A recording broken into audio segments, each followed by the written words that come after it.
Judy. You are about to enter the courtroom of Judge Judith Scheindlin. This is Judge Judy. Jamie Cox is suing her former employer, Brian Richardson, for unpaid babysitting fees, the return of a Jeep, and pain and suffering. Order. All rise.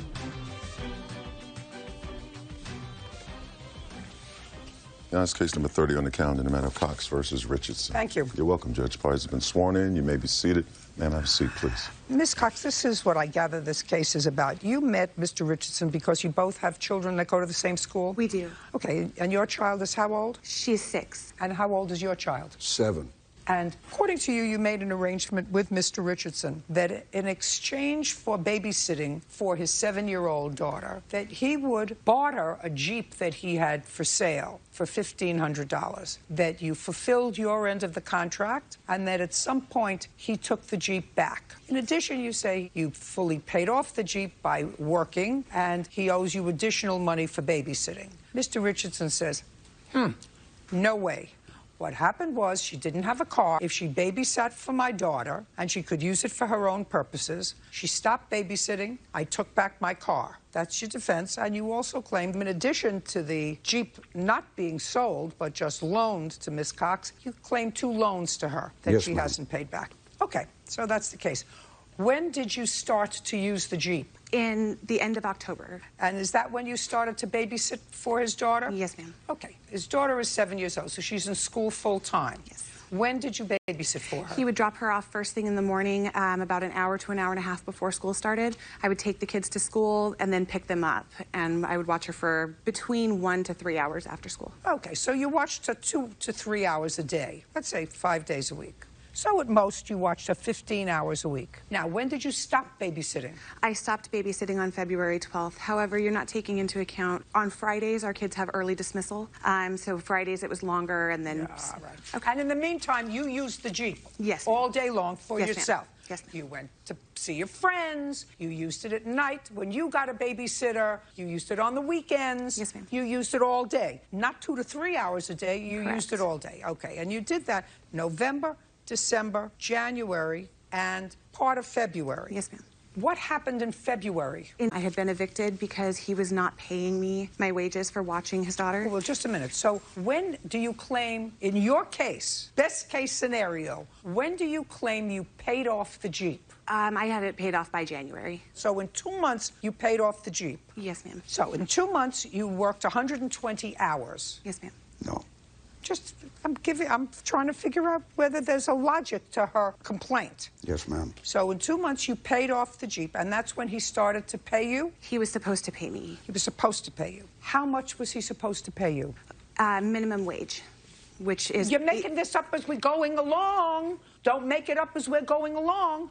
If you made it a contract, then you say he was supposed to pay me $8 an hour. He's supposed to pay me $10 an hour. How much in this contract was he supposed to pay you? $8.31 an hour. Well, giving you the benefit of all the hours, based upon what you told me and what you said in your complaint, was Brian was selling his 1944 Jeep Laredo for $1,500 and he needed a babysitter. But based upon what you told me, you never worked off the $1,500. I used the hours that you gave me, not 2 hours a day, but 3 hours a day, times 5 days a week is 15. Times the 2 months, it's 100 hour, comes to $960. Add the 31 cents, it's nowhere near $1,500. I also watched her Saturdays, a lot of Saturdays. Fridays were longer hours. I would watch her when he would go out. I have all of the hours that I've worked. I ended up watching her for a total of 277 hours. So when he turned the car over to you, I assume that you finished working this off, because that was your agreement. You know, I don't believe this story for a minute.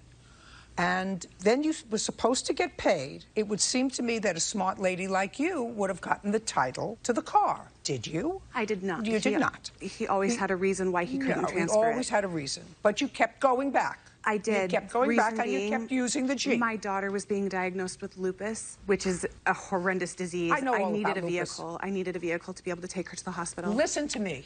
I gotcha. I don't believe you, is my problem. I think you needed his car. He let you use the car, and he let you use the car for all of your purposes, with the exception of the time when you were taking care of your daughter and his daughter, going to school and picking her up from school. And then something happened. Now, he may have been smitten with you. I don't know. That's what you suggest in your complaint. I have a love letter from him. I don't care. Don't you understand? I don't care about that.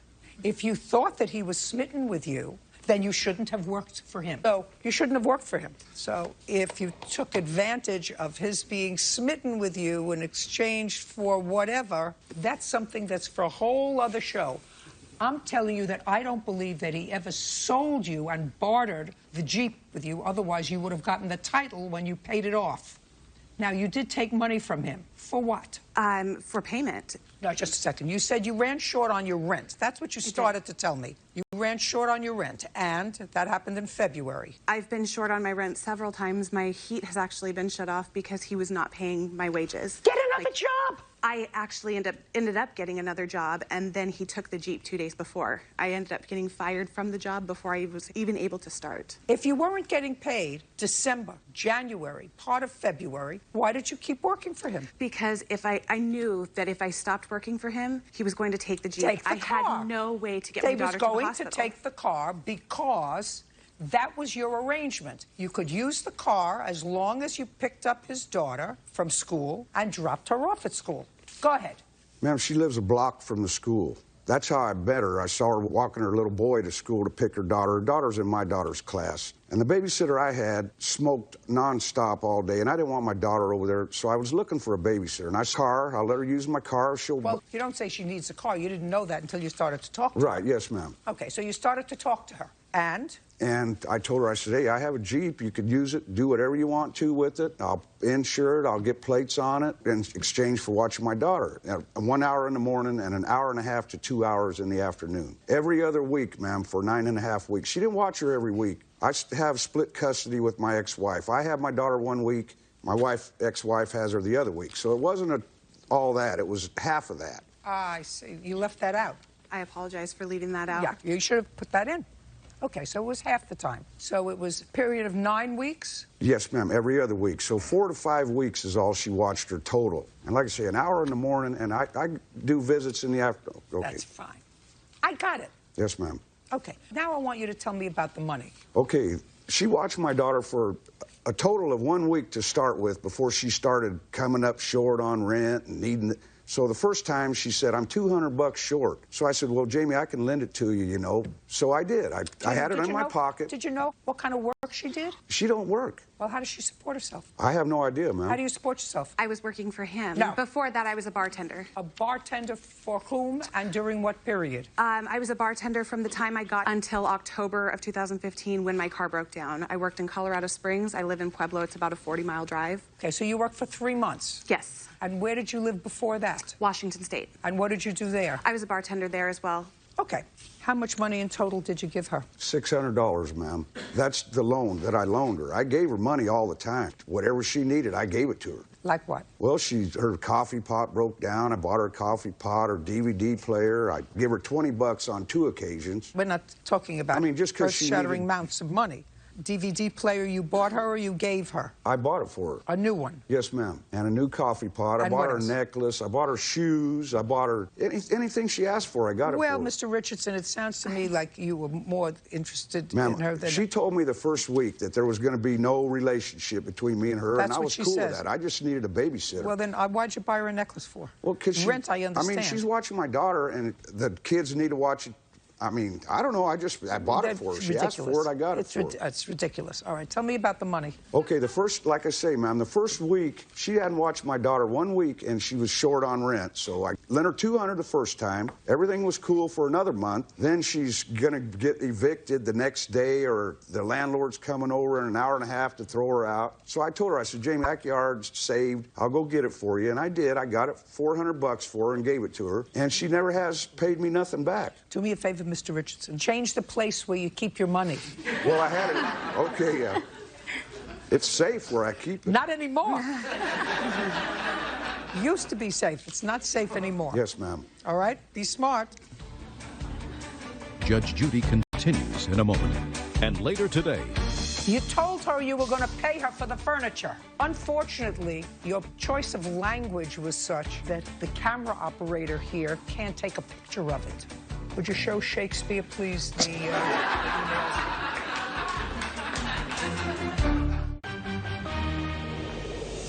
Real cases, real people. Judge Judy.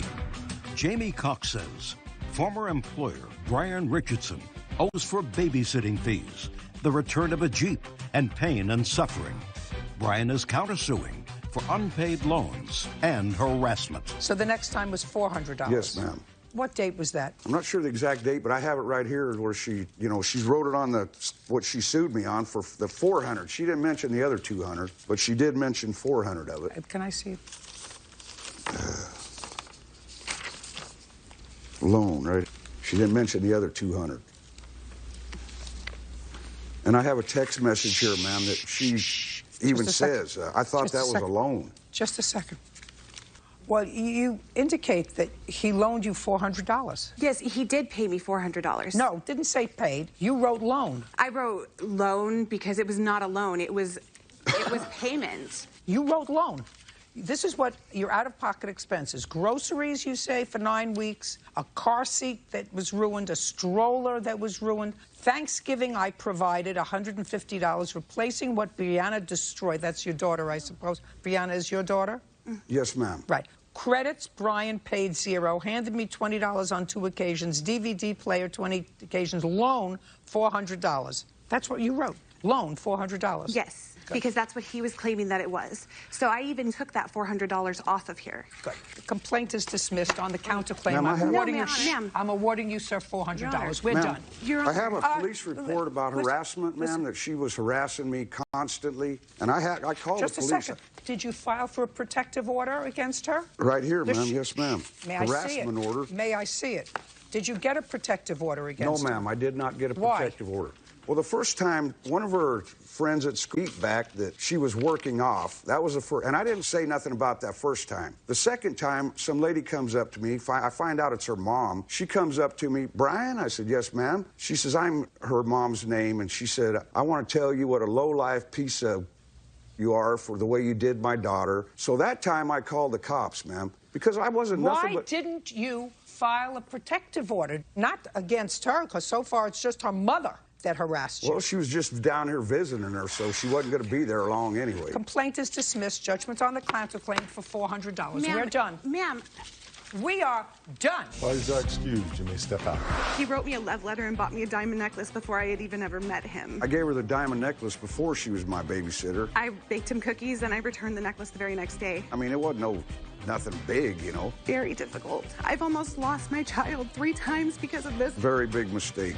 Trying to be nice to her, and I couldn't believe she didn't want to give my Jeep back, I've gone into labor because I have to walk everywhere. Be more careful about picking my babysitters. And now, the next case. All parties in the matter of Sonkrant Nichols. Step forward. 21-year-old Megan Sonkrant is suing her ex-boyfriend, 24-year-old Tyler Nichols, for loans to buy bedroom furniture and matching tattoos. Not your boyfriend anymore. While he was your boyfriend, the two of you went on holiday together, decided to get matching tattoos. He didn't have any money. You laid out the money for his tattoo. Yes. Sometime way after that, he used your credit card to purchase furniture. So there was a loan for furniture for his apartment. Yes. He still hadn't paid you for the tattoo, right? Correct. Forget about the tattoo. Do you still have the tattoo? Yes. Do you still have the tattoo? Yes, but it's covered. But what? It's covered. It's covered with what? Writing. What did it say? It was a K with the heart, like a king. It's what? K with the heart.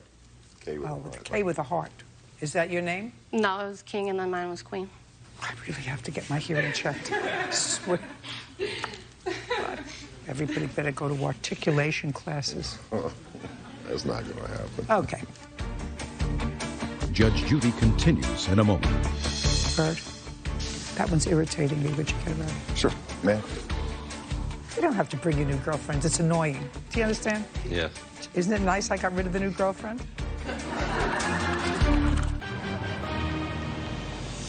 Real cases, real people. Judge Judy. Megan Sonkrant says ex-boyfriend Tyler Nichols owes for loans to buy bedroom furniture and matching tattoos. Correct. And how did you get furniture? Miss Soncran offered to get What did she furniture say? for me. She knew that I didn't have any furniture, so we went to the furniture store, and she helped me pick it out, basically. Okay, great. And do you remember how much it was? Not off the top of my head, no. But you were making payments on it. Not really. You never made any payments on it? No. Never? No. Really? When was it purchased? In what month? I would say September-ish, yeah. And it was bought on credit? Yes. How much was it? It was $2,235.54. And what kind of work were you doing, Mr. Nichols? Worked in a factory. I was a machine operator. Still there? No. What are you doing now? Right now, I'm currently looking for a job. So you don't have a job? No. And what kind of furniture did she buy you? It was a Serta mattress, king size, and the bed frame, and the TV. And you have a new girlfriend? Yes. Do you watch the TV with your new girlfriend? Yes. And you sleep on the mattress and the frame? Yes. You think it's right that the plaintiff pay for that? I mean, it was a gift. It might have been. I'm just asking you if you think it's right that she pay for it. Me and him were together when she I didn't bought ask. the bed. I didn't ask you a question. Okay. Do you think it's right that she pay for it? Yeah, I should pay for it. No, I don't think it's... Bird, that one's irritating me. Would you get it ready? Sure. Ma'am. You don't have to bring your new girlfriends. It's annoying. Do you understand? Yes. Just annoying. Now, Miss Sonkrant, Yes. when did you and Mr. Nichols break up? In the beginning of December. When was the first payment due on the furniture? What would have been September? October 24th. Who made that payment? He made that payment. Show me. I only have the bills. I don't have it showing that he paid, but I have evidence of him saying that he was paying me. I would like to see that. All of these. Isn't it nice I got rid of the new girlfriend?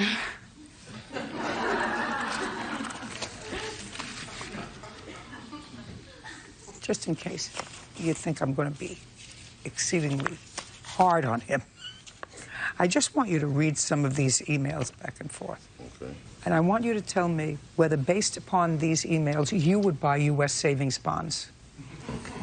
Do they still sell those? If you have confidence in the country. Judge Judy continues in a moment. Closed captioning sponsored by...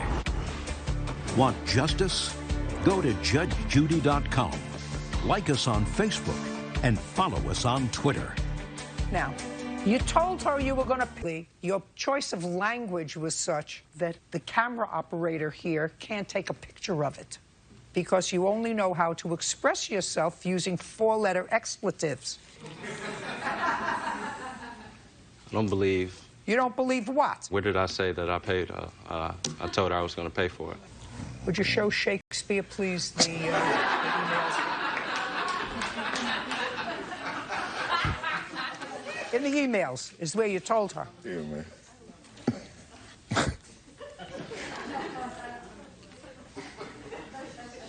Now you see where you told her you were going to pay her? Yes, I remember those conversations. Good. $2,235. Judgment for the plaintiff. We're done. I need to excuse you, man. Step out. Judge Judy continues in a moment. And on the next Judge Judy. We had talked for so long, and then we were together, and then it was just in the moment in Miami. And No, she actually walked into my apartment and seen everything. he picked them out, and I was like, because it was like I can make it universal, you know. Decided I needed the stuff. I'll always be a queen, so Just had all the stress of going through it. And I will not put my thing in any names. I'll go for people that actually have their own money basically, there's a lot of stress on it. and can offer more than words. I just hope to never think about it again. I found out he was cheating on me. I wanted to leave. I didn't know what to do. What do you do? An escape from the home of her ex and his mother. I have text messages. She was threatening to sell my stuff. She was threatening. Because you would have paid for it. Don't shout out. And her mom says she's on her own. She calls you and tells you she's in an abusive relationship. You didn't say to her, come home. No. Why? Judge Judy. You are about to enter the courtroom of Judge Judith Scheindlin. This is Judge Judy. 21-year-old Cassandra Weber is suing her ex-boyfriend, 22-year-old Nathan Hofstadter, and his mother, Delora, for destruction of property and the return of her belongings. Order. All rise. This case number 73 on the calendar in the matter of Weber versus Hofstetter. Thank you. You're welcome, Judge. Parties have been sworn in. You may be seated. Folks, have a seat. Would you get that stuff off the table, please? How old are you, Miss Weber? 21. How long did you live with Mr. Hofstetter and his mother? I lived with Nathan for the father for, I'd say, a good year. No. Shh. Okay, so you were with Nathan for 2.5 years, and you lived together until you were how old? 21. Where? We moved into an apartment together, and then after that, we decided that he was out of a job, so we moved in with his parents. What about you? Did you have a job? I did have a job, yes. So he had no job? Yes, the lease had ended, and so we decided, you know... Okay, so the lease ended? Yes, and he couldn't afford his half, so we decided that we would move in with his parents. And we lived with them for, I'd say, a good 6 or 7 months. And then we got a house with a couple of roommates, and we lived there for, I'd say, 3 months. And then we broke the lease because the roommates couldn't hold up their end of the deal as well with him. And so we had moved in with his parents for, I'd say, a good 2 months. And then we moved to Iowa for 3. And then we came back and lived with them for about another month. And then we had broken up, so I moved out. I got the dates right here, Your Honor. If you annoy me again, I'm just going to throw you out. Do you understand? Yes, ma'am. Perfect. In the time that you lived with Mrs. Hofstetter, were you working? I was, yes. Did you pay rent? I did not. So for the year that you lived with her, you were working? Yes. And not paying rent? Yes. Now, when you went to Iowa and came back for IHOP as a waitress. Full-time or part-time? Full-time. And what did you do in Iowa? We had moved there because Nathan got a job opportunity working for Polaris, and so we went down there so that he could, you know, see how it would go and see if we maybe wanted to move down there together. And it didn't work out, so we moved back. And then where did you work? I came back to IHOP as soon as I came back. I got my job back. And what happened to the job in Iowa? She didn't like it over there, so I decided to move back. Because she didn't like it? Yeah. Well, tell me about that conversation. You had a job there? Yeah, I was working at Polaris. We were there in July of last year, and then in October, the end of October, she told me that she didn't like it because she didn't have a good job, and I was making pretty good money, and she got upset about it, and so she wanted to move back and go back to IHOP, and so... Okay. Is that why you moved back? Yeah, I didn't Just that's either a yes or a no. Yes, I did. So he's told me an accurate story. Now, this is what the case is about. You each have lots of things that you think that the other owes the other. You claim he destroyed your property. He says you destroyed his property. You say you didn't get all your property back from his mother, that she didn't give you back all the stuff that was in storage. They say you never paid any rent, that you never paid back loans. It took 3 minutes to tell me your side of the story, but I will direct the questions. First of all, the day you separated, what month, day, and year was that? It was, I'd say, March 12th, approximately. Is that correct? No, it was actually Easter, March 28th. Does that sound right? I think it was a little bit before that. No, I it think was the 2 date days. I had It was is 2 days accurate. before my birthday. And you're positive? Yep.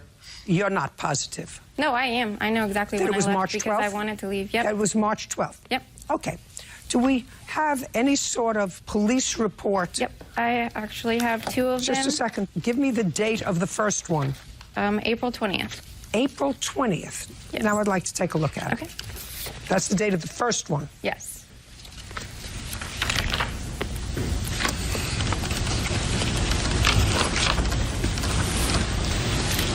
Well, could you explain to me why, if this happened on March the 12th, that the date of this report was the 20th of April? That was the report that I had taken to the court because I wanted to have him held responsible for what he did to my property. So all I want to know is the incident that you described where he cut up your clothes was the date that you separated. That's what you described to me in your complaint, right? He says that that was the same date that you destroyed the PlayStation. That's not true. But what I'm asking you is, if he cut up your clothes March 12th... No, he cut up my clothes in the beginning of April the beginning of March. The very first time where we had broken up, I found out he was cheating on me. I wanted to leave. He didn't want me to leave.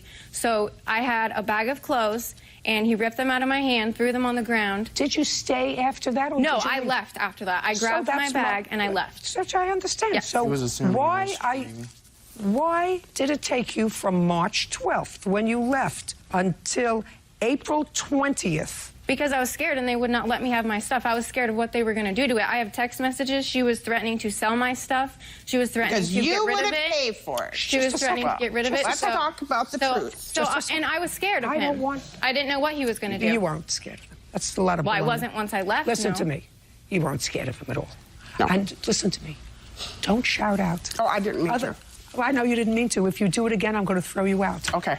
Sorry. You weren't scared of him at all. I was very scared. Lots of people are. He has police reports against him and his father. You just told me, not really. You want me to play back the tape? You left on March 12th. Because he was very convincing at trying to make me think differently. He was very convincing. Listen, I don't go for dramatics. Where did you go? Stayed there for a week. And then where did you go? And then I went to my parents' house, and I So said... you went to a friend's house for a week? Yes. Totally separate? Yep. And then, not yep, yes is the answer. Yes, ma'am. And then, after a week, did you tell your mother where you were? She knew where I was the entire time. Don't tell me what she knew. I asked you a question. I said, when you left the Hofstadter house, did you tell your mother that you were going to a friend's house? Yes, I did. And what was the friend's name where she was staying? Mariah. Okay. And you were happy with that? Yes. Okay. You didn't say to her, come home? No. Why? Because she's an adult and lives on her own. What kind of a response is that from a parent? She calls you and tells you she's in an abusive relationship, which is what she tells the police a month and a half later. Came to the desk to report about 6 months' worth of domestic abuse. So she tells you that she's left an abusive relationship, and you say to her, you can't come home, you're an adult? I never told her she couldn't come home. I didn't want to. I didn't speak. She did not want to move home I was with embarrassed. her parents. I was embarrassed. And even if I didn't report it, I still feel like I should not be held responsible for the things of mine that he ruined. I don't at all. Listen to me. I don't mind you coming and saying to a court, we broke up, we had a nasty breakup, he cut up things that they haven't returned to me. This is the list of things that I have. I don't mind that. That's reasonable. Making up a lot of baloney is not.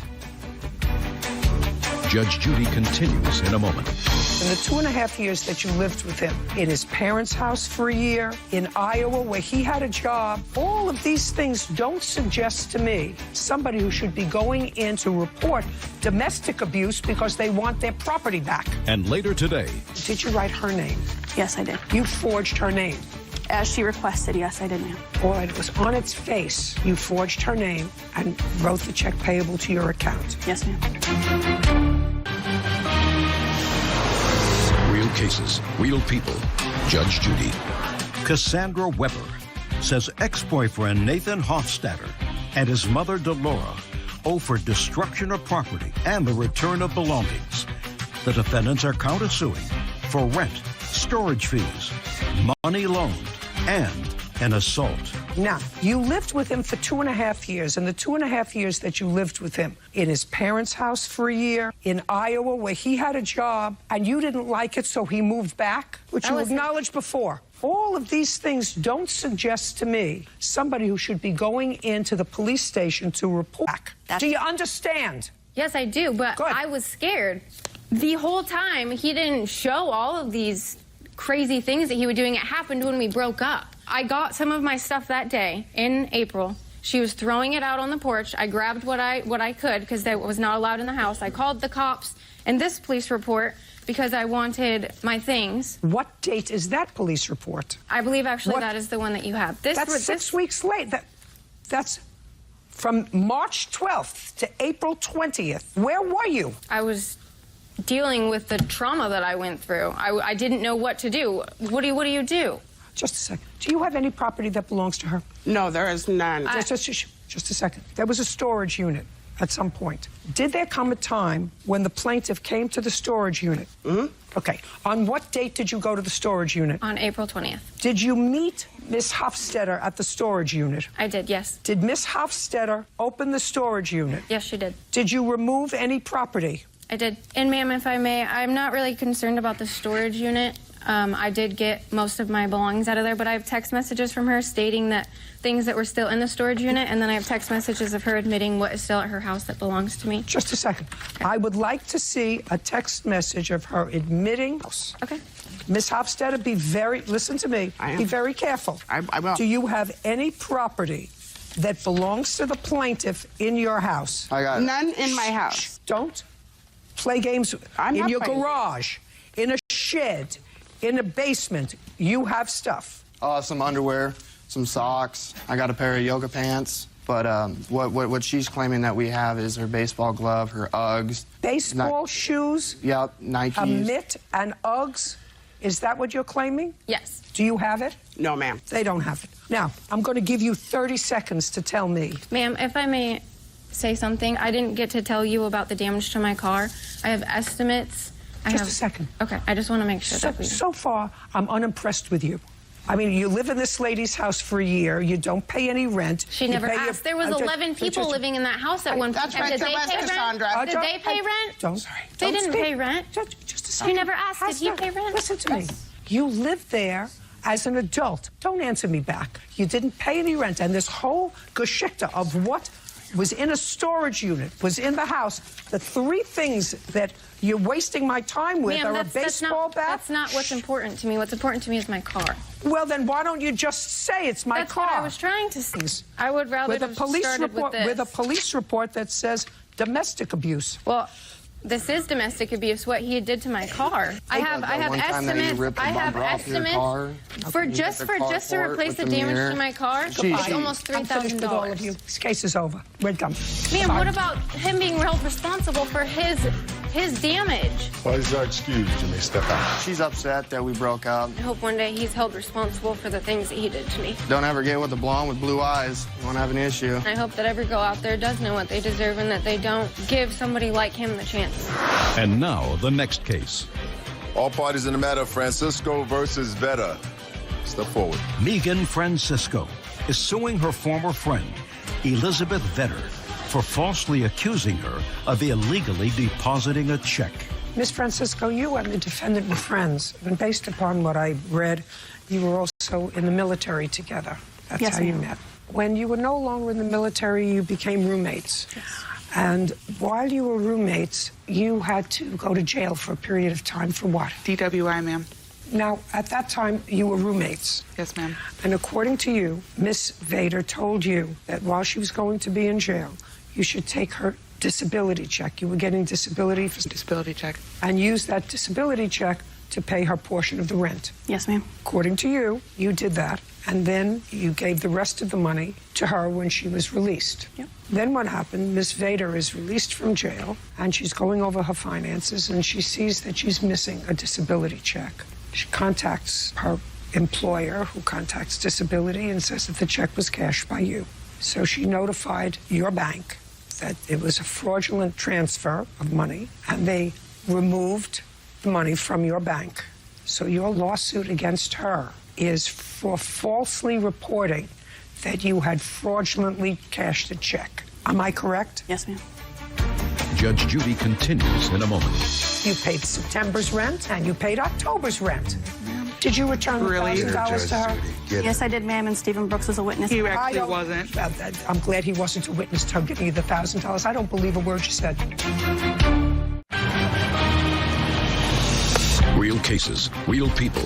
Judge Judy. Megan Francisco says former friend Elizabeth Vedder falsely accused her of illegally depositing a check. On what date did you receive this check? I deposited the bank into my account on... Who endorsed the check? I wrote paid to the order of and wrote my name and then... No, did you write her name? Yes, I did. So you forged her name? As she requested, yes, I did, ma'am. My witness, my friend Stephen Brooks, was there when I had the call from her when she was in jail telling me to cash the check. Oh, it was on its face. You forged her name and wrote the check payable to your account. Yes, ma'am. On what date did you go to jail? I was arrested on, I believe it was the July 10th. Had you paid July's rent? No, and my rent was due on the 10th, and I was waiting on this check. It was supposed to come the next day. And on what day were you released from jail? The July 14th, ma'am. Were you sober when you were arrested? No, ma'am. When did you sober up? Probably the moment I got to the jail. Now, when you called Miss Francisco, what did you tell her to do about your rent that was due on the 10th? I actually didn't call Miss Francisco. I called another friend of mine that I actually had the number of. And I said, hey, will you let her know that I'm in jail? I'm going to be here. I don't recall saying have her cash my check. That wasn't something that I recall saying, but I just had my friend tell her that I was in jail so that I couldn't. Well, how was she supposed to cover your part of the rent, and how much was your part of the rent? It was like $400. When you got out of jail on the 14th, where did you go to live? I went back to where I was living with Megan. Until when? There. July and August and September. I would like to see proof that you paid July's rent, August's rent, September, and October's rent. Do you understand what I just said? I do understand. I want to see proof that you paid July's, because what this case is about is she said she paid your part of July's rent because you couldn't pay it because you were in jail, and she paid it out of this check, which you authorized her to cash. Now, if that's not the case, then the first thing you would have done when you came out is paid July's rent. Correct. Proof. Since we were friends, we didn't, unless she kept record. I just gave her money when I had rent, and it wasn't like we made receipts. It was, we were friends. So. No. Now you're out in July and you're sober. Yes. So you knew July's rent was due. So you had to have a conversation with her about July's rent. I didn't, because she had paid it with the disability check. Then you knew she paid it with the disability check. But it wasn't $1,400. How much was it? $400. And how much was the disability check? $1,400. Fine. So now we're talking about $1,000. Yes, ma'am. So now you agree that it was your understanding that she paid your rent, something that you didn't acknowledge in your answer. Judge Judy continues in a moment. Closed captioning sponsored by... Are you the victim of a scam? Go to judgejudy.com. Like us on Facebook and follow us on Twitter. Okay, if you acknowledge that she paid from your disability check that she had to have cashed. But illegally. My question to you is, why did you continue to live with her? Since you knew she cashed the check in July, you knew she paid the rent in July, you knew the check was for $1,400 in July, right? You continued to live with her in August. Did you pay August's rent? Yes, ma'am. You didn't say to her, well, eat up the amount that was over from my disability check. You paid September's rent. Yes, ma'am. Yeah, and you paid October's rent. Yes, ma'am. Even though you thought that she stole $1,000 from you? So if I told her to go rob a bank and she did it, it would be okay? Did you return the $1,000 to her? Yes, I did, ma'am, and Stephen Brooks is a witness. He actually wasn't. Well, I'm glad he wasn't a witness to her giving you the $1,000. I don't believe a word you said. Okay. Goodbye. Goodbye. Yeah. Goodbye. Judgment for the plaintiff in the amount of $1,000. Judge Judy continues in a moment. And on the next Judge Judy. It was pretty much open and shut, so I'm pleased with it. She illegally signed and cashed my check and cashed it and acted like it was no big deal. I told her she was going to do all this. If the tables were turned, she would have pressed charges right away. The judge she just blasted her right on national television. Because they need money for more important things. Never again. Money is the root of all evil. You had a 22-year-old daughter who already made a few mistakes. A new beginning for this single mom. It seemed like a nice young man who said to you, I will take the responsibility of your daughter, and I will be a father to this 2-year-old. And you said, yes! It's like you were there. Then they both slipped up. She is carrying his child. Your first mistake was to let him move in. You are correct, ma'am. However... Not a however. Judge Judy. You are about to enter the courtroom of Judge Judith Scheindlin. This is Judge Judy. 23-year-old Emily Austin is suing her ex-boyfriend, 22-year-old Nicholas Harden, for the trade-in value of a car. Order. All rise. 6:14 on the calendar in the matter of Austin versus Harden. Thank you. You're welcome, Judge. Parties have been sworn in. You may be seated. Folks, have a seat. My goodness. Miss Austin, you and Mr. Harden were in a relationship, and for some reason, your father let Mr. Harden move in to his house where you were living. Yes. When and why? We moved in after we started dating in 2012. Were you living at home? Yes. Yes, with my parents. And for some reason, they thought that it was a good idea for him to move into your house. Yes. I have a 2-year-old son at the time, and we moved in there, and then we were going to get our own place. 2-year-old son, is he the father of that child? No, but he said he would take that role. So they allowed him to move in? Yes. And to assume the parental role for your toddler? Yes. How old were you? 22. And how old were you? 22. Did there come a time when you left your parents' home? Yes, after we found out that I was pregnant with his daughter, we moved into our own house on June 15th, and then he went out of town for work, and he came back and took the keys to the Jeep in the house and broke up with me. So you had been a couple for 3 years? Mm-hmm. Yes. Okay. This is what the lawsuit is about. At some point during the relationship, you want to tell me the month and year that you traded in your car? June 29th of 2015. So you traded in your car as a down payment? For a Tundra. Great. That's what you were doing as a family? Yes. And then it didn't work out. So you were driving his car? Yes. And he was driving the new car? Yes. And then he left? Yes. Now, both cars are now in his name? Yes. Because he's making the payments on the Tundra? Yes. Who was making payments on the Tundra? I gave it back to Toyota. You were making payments on it? Yes. For how long? A little over a month. So you kept the car for a month? Yes. And then you gave it back to them? Yes. How much do you still owe on it? Oh, $6,637. Do you have any proof that you still owe $6,630? I'd like to see it.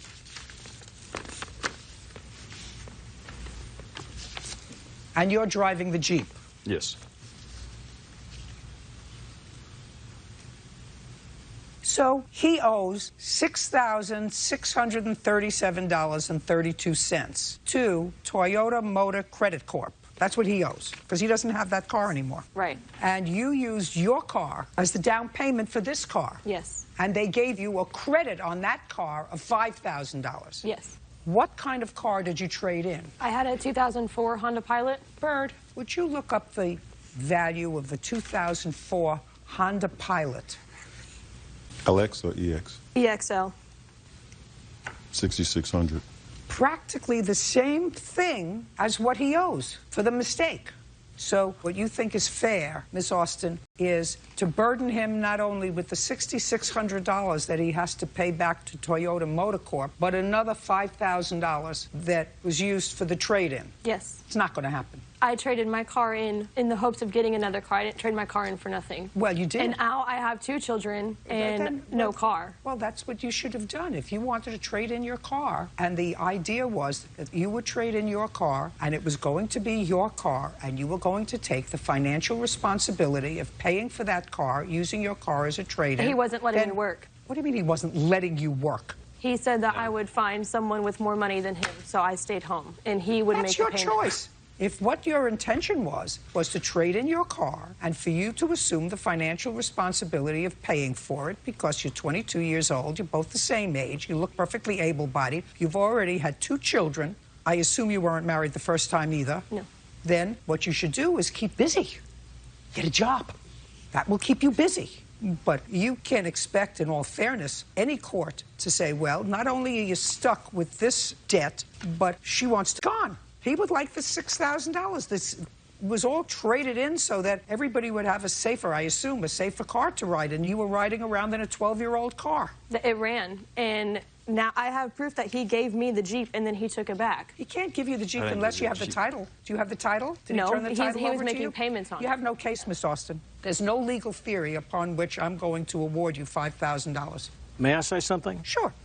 What Mr. Harden did, he had convinced her that she should trade in her vehicle. Initially, he was going to get her a new vehicle. It was his coercement that she trade in her vehicle. He is going to buy a new car for her and make the payments for her since she's carrying his child. Mr. Austin? Yes, ma'am. Your first mistake was to let him move in. And I understand, why you let him move in. Believe me. You know, I've been in the family court business a very long time. You had a daughter who was unmarried and had a child, and it seemed like a nice young man who said to you, I will take the responsibility of your daughter, and I will be a father to this 2-year-old. And you said, yes! It's like you were there. That's exactly what happened. So you let him move in, and you didn't say to your daughter, listen, next time, before this happens again, think with your brain. Make yourself an independent person. Not having somebody else forces somebody not to work. Somebody who doesn't want to work is easily coaxed not into working. And nobody can convince you. You seem like a pretty straightforward guy. You had a 22-year-old daughter who already made a few mistakes. So then you say to her, you're not trading in that car. That car is a running car. If you trade in that car, you have to know if you let him buy a car and it's in his name, you're not married, you have no contract, the title is in his name, you have no car anymore. You're absolutely right, Your Honor. Absolutely correct. And he's the same age, not a however. Not a however. He, just like your daughter would be if she now had to go and buy a new car and put down a down payment and make payments, he has to deal with $6,600 that he owes as a direct result of trying to deal with everybody needing a car. She wants a car. She has no job, but she should have a car. You are correct, ma'am. However, he did not, neither one of them actually had informed me that they were going to do this, and it wasn't until after the fact that they had traded in this vehicle. She traded in her paid-for car. Originally, they were going to get a vehicle for her. He saw a very shiny new pickup, which he chose to get. Listen, you weren't there, you don't know. You're hearing from your daughter what transpired. I'm telling you, there isn't a legal theory upon which the debt. They were two stupid people who made a baby, and he's got a debt of $6,000. And if she wants to buy a new car, she's going to have to get a job and save up $6,000 and buy a car. They will then each have a debt for $6,000. He doesn't have two cars. He only has one car. He had two vehicles. Goodbye, sir. You know exactly what I'm saying. We're done here. Party judge, excuse me, step out. He left me when I was pregnant and took my car, and now I have two kids. I got text messages of her, like, trying to cheat on me and everything, so before I left. A job, and they want me to pay for my own car. It's kind of been bad because I feel that they use that against me. When I'm still paying for child support or daycare. To keep me from my daughter. So, and going to work and gas and finding a car is not going to be easy. Hopefully, now that's over, I can actually be able to see my daughter. I hope he doesn't try to step in because I don't want a role model like him in her life. And now, the next case. All parties in the matter of Hackman versus McBroom. Step forward. Randy Hackman is suing his former neighbor, Corey McBroom, for the unpaid balance of a custom-built kitchen island. Mr. Hackman, you sold Mr. McBroom a custom center island for a kitchen. Yes, ma'am. You sold it because you were moving out of your apartment? Yes. When was that? September 2013. And Mr. Broom was moving into your apartment? You've known him before September of 2013? For a bit, yes.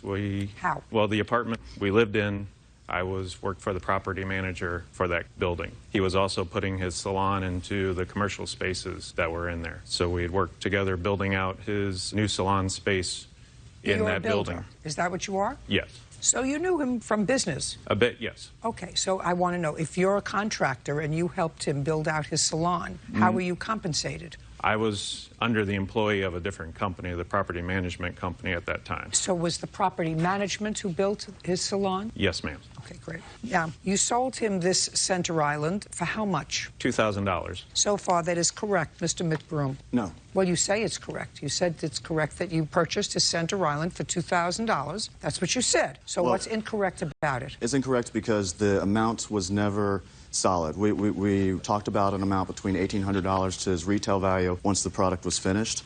Around, I believe, the product was finished when you got it. It was around $2,500 upon it being finished. I purchased the kitchen island for $2,000. That's the first line of your answer. Want to see it? No, I know it. I believe that. Show it to him. Thank you. Read the first line of your... That's what it said.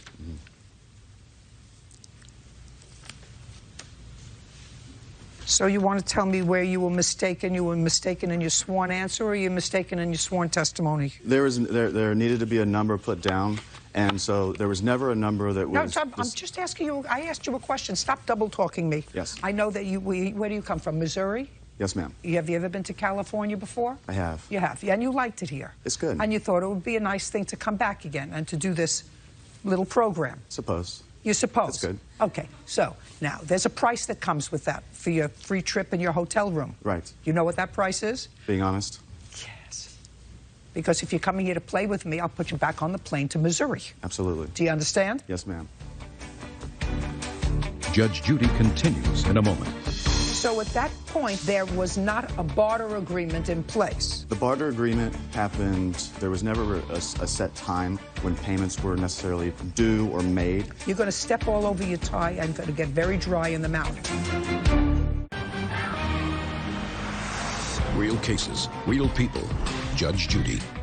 Randy Hackman says his former neighbor, Corey McBroom, owes for the balance of a custom-built kitchen island. So my question, you testified a moment ago, or when you signed the sworn answer? $2,000. Better. Now, how much did you pay him in dollars? How much did you pay him in the currency of the United States of America, in currency? Cash deposit initially when he moved the Of island. how much? $300. And after that? PayPal electronic transfer from credit and debits was $420. Anything else? Haircut services to... No. In cash, not cash? wampum, No. not That's the barter, cash money. That is all the cash. So, $720 is what you paid on the $2,000 item. And what your defense is that Mr. Hackman agreed to take the rest out in barter for haircuts. Yes, ma'am. Because that's what you do for a living, Yes, ma'am. haircuts. Okay. That was not the case, Your Honor. Just a second. Mr. Hackman doesn't look like he ever cuts his hair. Are you talking about Mr. Hackman's haircuts? I could cut Mr. Hackman's hair. Whose haircut? His. His? His and his multiple girlfriends. Okay, great, fine. So, and I assume you kept a ledger on that. I have a ledger of his haircuts. Just a second. The answer is either yes or no, so you kept a ledger of his. Yes. Okay, how many haircuts did you give Mr. Hackman? I have documented 9. And how many do you have documented for his girlfriends? I don't have his documented. Does the witness have documented from an appointment book, from a ledger? How many? None documented. Then I'm not interested. So we have 9 haircuts. And what you're saying is that those 9 haircuts equal $1,240. The haircuts, I have 9 haircuts documented from him, equals $540. And then I have the PayPal, $375, cash deposit, No, $300. just a second. You just told me $420 and $300. That's $720. For his haircuts. No, you said that you paid him in cash $720 from PayPal Okay. accounts. Yes. And the cash deposit, which was $720. He's not suing for $2,000. He's suing for $1,240.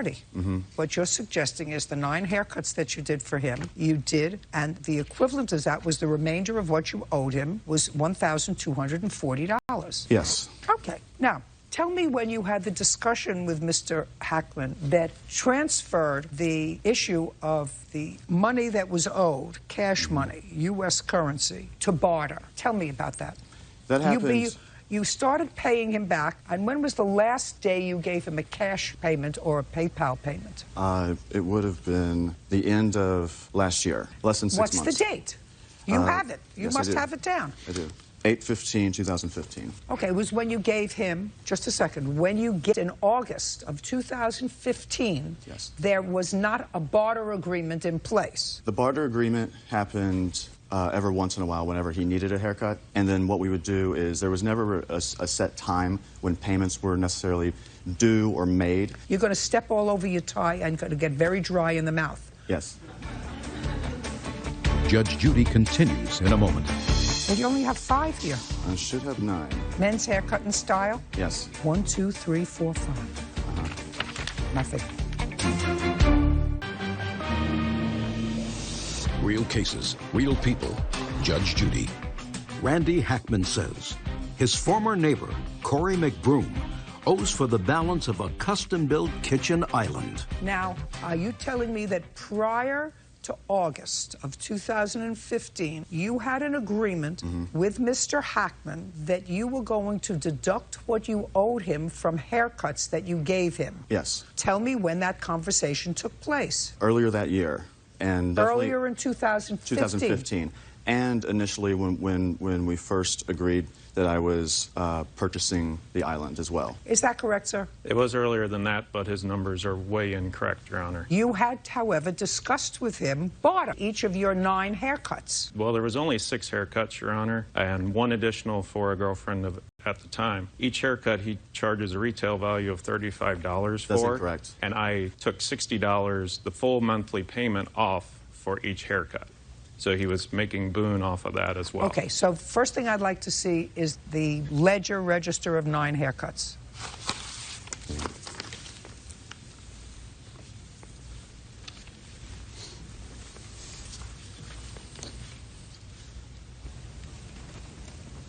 Is this the book that you use, sir, or is this something that you prepared for me today? That is the book that I did use at the time, and so what I can do is pull up a specific client's list of appointments. Well, you only have 5 here. I should have 9. 1, 2, 3, 4, 5. Oh, you show 5? Men's haircut and style? Yes. 1, 2, 3, 4, 5. 1, 2, 3, 4, 5. Uh-huh. Nothing.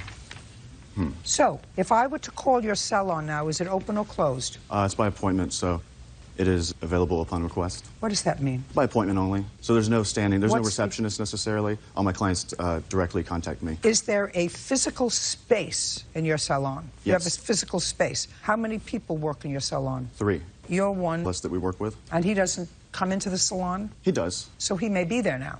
I don't believe, he might. He might. Okay. So if I had somebody call and say, I want a men's haircut and style, how much would I be advised that that would be? For just a men's haircut, 45. Okay. That's for a short haircut, though, Your Honor. Mr. Hackman, he likes his hair long, so I charge him a women's price at 60. Okay. Judge Judy continues in a moment. Closed captioning sponsored by... Want justice? Go to judgejudy.com. Like us on Facebook and follow us on Twitter. You paid him $720, and according to both of you, you agreed to barter haircuts.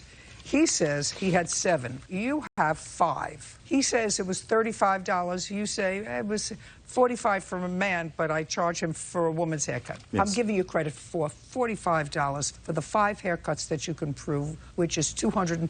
$225. That's 5. That's 4. That's 9. $945. I never received $700 or whatever he's saying in cash from him. Well, you're not suing him, sir, for $2,000. You're suing him Right, for $1,240. no, but if you're adding that up to get to the $1,240 and he's got extraneous numbers in there, that's going to change that amount. $1,055. We're done. Thank you. Excuse me, step out. Judge Judy continues in a moment.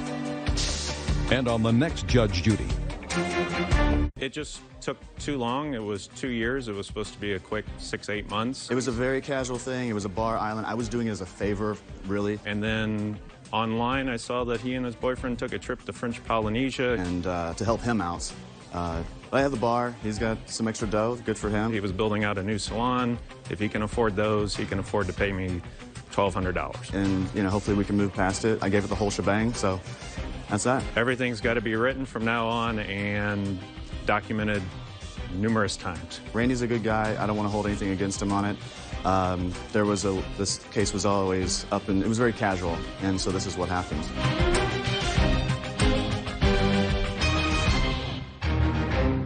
A house party rental goes down the drain. He presented us with 2 toilets and an outside urinal pit. Ended up having 1 bathroom, no explanation of any other bathroom. This is going to be some case to air. Then an even more disgusting surprise. You were telling the young women who were using the one working toilet they couldn't flush paper down the toilet? For all parties, that's the rule. That can't be the rule. Judge Judy. You are about to enter the courtroom of Judge Judith Scheindlin. This is Judge Judy. Michael Lilu is suing Leo Jiang for breach of contract regarding the renting of his house for a party. Order. All rise. It's case number 72, Your Honor, in the matter of Lilu versus Jiang. Thank you. You're welcome. Parties have been sworn in. You may be seated. Folks, have a seat. Your son wanted to have his 21st birthday party, Mr. Lilu. You told him, that's nice. Not in my house. Find a venue. Correct. You live in a house? Yes. But you said, not in my house. You couldn't have your 25 friends someplace else. It's a condominium. I don't care what it is. He didn't want his 25 friends there. But found the defendant's house. So, Mr. Jiang, is that the way you pronounce your last name? Yes, Your Honor. Now, you have a house that you must hate because you agreed to rent the house to Mr. Lilu's son, who was celebrating his 21st birthday. Why you would do that, I don't know. In any event, what your claim is, sir, is that the house was so substandard for the party. Some things which actually Mr. Jiang doesn't deny, that you want your money back. Well, it's a... Is that what your claim is? Yes. Well, I have to explain, though. Well, you don't have to explain. I read your complaint. They got there for the party, and you had problems with your plumbing. You want to describe the problems you had with your plumbing? Not the problem that was incurred by Mr. Lulu. No, I'm talking about before his party. I have had 12 parties with... You told me with 300 people and 2 bathrooms. Yeah. I don't know how you do a party with 300 people and 2 bathrooms, Mr. Jang. I don't know unless you get porta potties. Now, if you hire porta potties, then you can have a party for 300 people. Because I read you have parties for 300 people, and for that, you have 2 bathrooms. Yes. And on the day of his son's birthday party, no matter what kind of slobs they were, am I correct, am I reading right, that you were telling the young women who were using the one working toilet that they couldn't flush paper down the toilet, that they should take the paper outside? In the covered trash bag, yes. That's ridiculous. Well, you have 100 people who throw... I can't have that. People throwing paper they down. Weren't 100 people. Yeah, well, no, all parties, that's the rule. No, listen to me. That can't be the rule. You show me, and then I will dismiss the plaintiff's case. You show me in your contract where it says that people, when they use toilet paper, this is going to be some case to air, by the way. You got to play this one during sweeps. In the toilet. Show me anywhere in your contract that it says that. I verbally told... I don't care what you verbally said. Did you have a written contract? I have a written contract. I'd like to see it. And I'd like to see in the written contract anywhere. Let me see the written contract. I want to see if you say we are supplying 2 bathrooms, but you cannot dispose of any waste paper in the bathrooms, in the toilet. I want to see where you say that. It's ridiculous. Well, here's the contract. Yeah, sure it is. Here's the same one. It's right here. Bert, I'll take a look at both. Right here, right here. There. Okay. Here's the original one he signed and I signed. The, Shh. Speak not. I don't see anything here about toilet paper. The paper on the toilet, the picture of the toilet, it says a sign. Nope, paper. I see what it says on the sign. I'm looking at the contract. I don't care what the sign says. You rented a house, 3-bedroom lodging, checkout time between 10 and 11 o'clock on April 17th. This party was for the 16th. How many working toilets did you have in this house? How many working toilets did you have? That would be one of the guests and the overnight lodging. And then this one toilet, you weren't allowed to flush paper. Is that what you're telling me? Yes, Your Honor. Now, I've got you had your party, right? Yes. How many people did you have? 22. Fine. Not 300 like you always have there. Anything else you want to tell me? Quickly, I'll say how it began was when we first went and saw the place. He presented us with 2 toilets and an outside urinal pit that he wanted the men to use, which of course we refused. He showed us a women's bathroom, showed us the other bathroom, showed us the outdoor refrigerator that would be cleaned and working. Ended up having 1 bathroom, no explanation of any other bathroom. The no refrigerator was not even plugged in, cleaned. He allowed us to put the cake in his personal refrigerator. How does he have a personal refrigerator? Well, he lives in the house. The party was out in the backyard. It was not in the house. It was in the backyard, okay? I have a picture of kind of the backyard. So you were just renting the backyard? Pretty much. Well, what about the 3 overnight lodging? Where were they supposed to sleep? My son has friends that live 140 miles north. We thought maybe they would need lodging. So what we did was I paid him advance for lodging. We rented it on a Wednesday. The next Monday, I called them, said we will not need the lodging. The day before the party, we arrived, my wife, son, and I, did a pre-inspection. He returned $100 of the $150 for the lodging at that time, saying that's all the money he had. The next day we showed up. There's all of a sudden just 1 bathroom and no refrigerator. We weren't going to confront it. There was no refrigerator, but you have a refrigerator. The refrigerator is not relevant to the case. I'm asking you a question. It's relevant if I ask the question. Anything I ask is relevant. Yes, Your Honor. Are there 2 refrigerators in that premises? Yes, Your Honor. One belongs to you. Right. That you use for your family. Yes, a big one. Where is the second one? Right outside. Outside in where? The backyard. In the backyard, which is what they were renting. And that was not working. Well, it was working. Just a second. Either it's working or it's not working. There's nothing, a well. It is working, but he perhaps did not find it clean enough for his satisfaction, so I offered him my Clean enough his satisfaction means what, sir? To put his cake. Clean enough. What does that mean? Was it filthy? No, it was not. We cleaned it with bleach and all. It was maybe not as good as my house refrigerator. Let me tell you something else. Perhaps that. Mr. Jang, let me explain something. Bleachy clean and cold, like a refrigerator is supposed to be cold. These two men, this 21-year-old, would not have asked to put the cake someplace else. I don't even care about the refrigerator as much as I care about the non-working toilets. Outrageous. Now, stand up next to your father. Did you go through the whole house when you went there to look at it? We walked through the house, but we weren't using that part of the house. But he did have a exit towards the backyard, or kind of like a, I don't know, like a, what do you call it? Yeah, we walked through the parts of the house that he showed us, actually. Did you see the bathrooms? Yes, we saw. did. Yeah. You saw the bathrooms. How many bathrooms did he show you? The two inside the house and the pit outside, I suppose. The pit outside? Yes. Did you tell him you would be using the pit? No. Now, the two bathrooms that you saw inside, did any of them have signs in them? Not that I recall. When he showed you the house? Correct. You didn't see a sign that said, do not throw any toilet paper down here? No. No. Sounds like a pretty disgusting party to me. Did your friends stay? They did. I'm not going to lie, we had a good time for a while, but Fine. then... Fine. Yeah. Well, there's no question in my mind, Mr. Junk, that you have to be penalized for not providing what you actually provided, not even one, for 25 guests. So you have to refund some of their money. I just have to figure out how much. Judge Judy continues in a moment.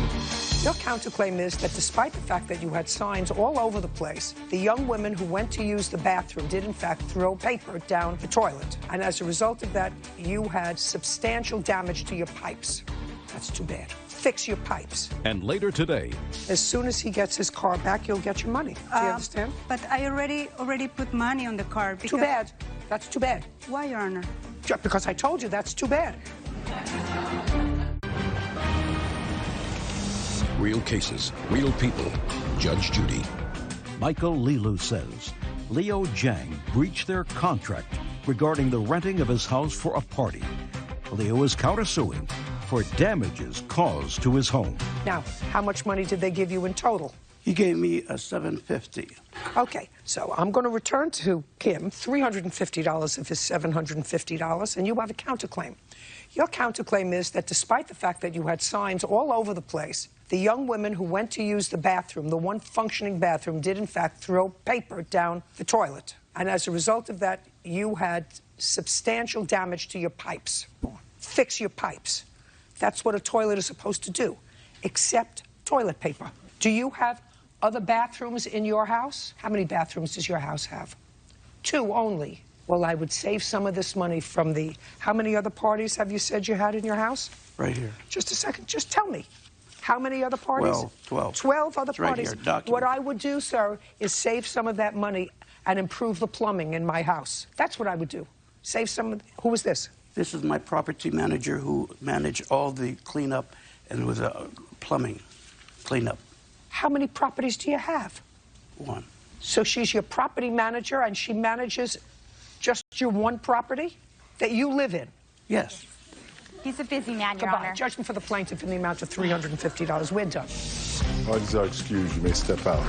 I believe it was fair. I'm disappointed. I had friends come to me and say, where we're supposed to use the bathroom if this one is not available. Who would want everybody to put all papers in the toilet? I think I did have a good time, yeah. They caused us to basically shut down operations. And now, the next case. All parties in the matter of Corrales versus Prado. Step forward. Diana Corrales is suing Roberto Prado for repair holder. Ms. Corrales, you bought a car from Mr. Prado. Correct. What kind of car? It's a 2005 Volvo S80, all-wheel drive. On what date did you purchase the car? On April 5th, 2016. How long had you had the car, Mr. Prado? I've been having that car for almost 2.5 years now. Where did you buy it? I bought it at an auction. Did you drive it or did someone else in your home drive it? My wife, ex-wife. It was her car. When were you divorced? November. Of this past year? Correct. How come you ended up with the car? It was registered under my name. She didn't want the car. At that point, I had bought her a new car. On July 2015, I also bought a brand new car from the dealer. And ever since that day, the car wasn't driven until I finally posted for sale. My dad wanted me to sell the car because he was on his back patio. So it's been sitting there for almost a year now. That's when I finally posted for sale. So the car had not been driven in a year? Correct, ma'am. Because it wasn't registered? Yes, the license plate expired on June 2015. So it hadn't been driven? No, it hasn't been driven since that day. Did you try to get the car smogged? No, I sold the car as is. I mean, no, before it was sitting in your dad's backyard. Did you? Prior to that, I did have the smog. All the paperwork I also turned. I gave it to Mrs. Corrales. Oil change. I bought the coils, regular tune-ups. Other than that, the car hasn't been smogged ever since I bought it. Since you bought it? Correct. Why? Because I haven't. It wasn't be a car that I was going to use. I mean, I bought a brand new car. No, your wife was using the car. The car hadn't been smogged since you bought it, you said. No, but it was already registered. When I sold her the car, it didn't have a smog that day. When you bought the car for your wife's use, had it been smogged? Yes, I smogged it, yes, of course. Fine. So the last time you took the car in, when your wife was driving the car, it had been smog tested? Correct, yes, ma'am. Yes, Your Honor. Fine, okay. I'd like to see the bill of sale that you signed with Mr. Prada, because this is the problem. According to you, the car can't be smogged, therefore you want your money back. It says see bill of sale. Where is the bill of sale? Right there, it's on it's the second page. The first page is the kind of like the registration. The second page is the bill of sale, and the last page is title. But if you can see on the first page, it says incomplete registration, and it's missing one part. I went to the DMV and it says it's a clear title. It's a register because the smog. The car never got smog. So? No, I mean, he was saying that he did the smog and all that. It doesn't matter. To me, it doesn't matter. Judge Judy continues in a moment. You said I invested money in the car. Did you do any other mechanical work on the car? Yes. Yes. How much other mechanical work did you do on the car? It's close to $5,000, Your Honor. You don't want to give him back the car. You just want your money back. Real cases, real people. Judge Judy. Diana Corrales says Roberto Prado owes for repair costs and storage fees for a car he sold her. Roberto is countersuing for lost wages and harassment. Okay, unless there is some law that precludes you from selling a car that hasn't been smogged. According to the DMV. Let me see. Not anything that they told you. There's a law. I'll take a look at it because I'm actually not familiar with it in California.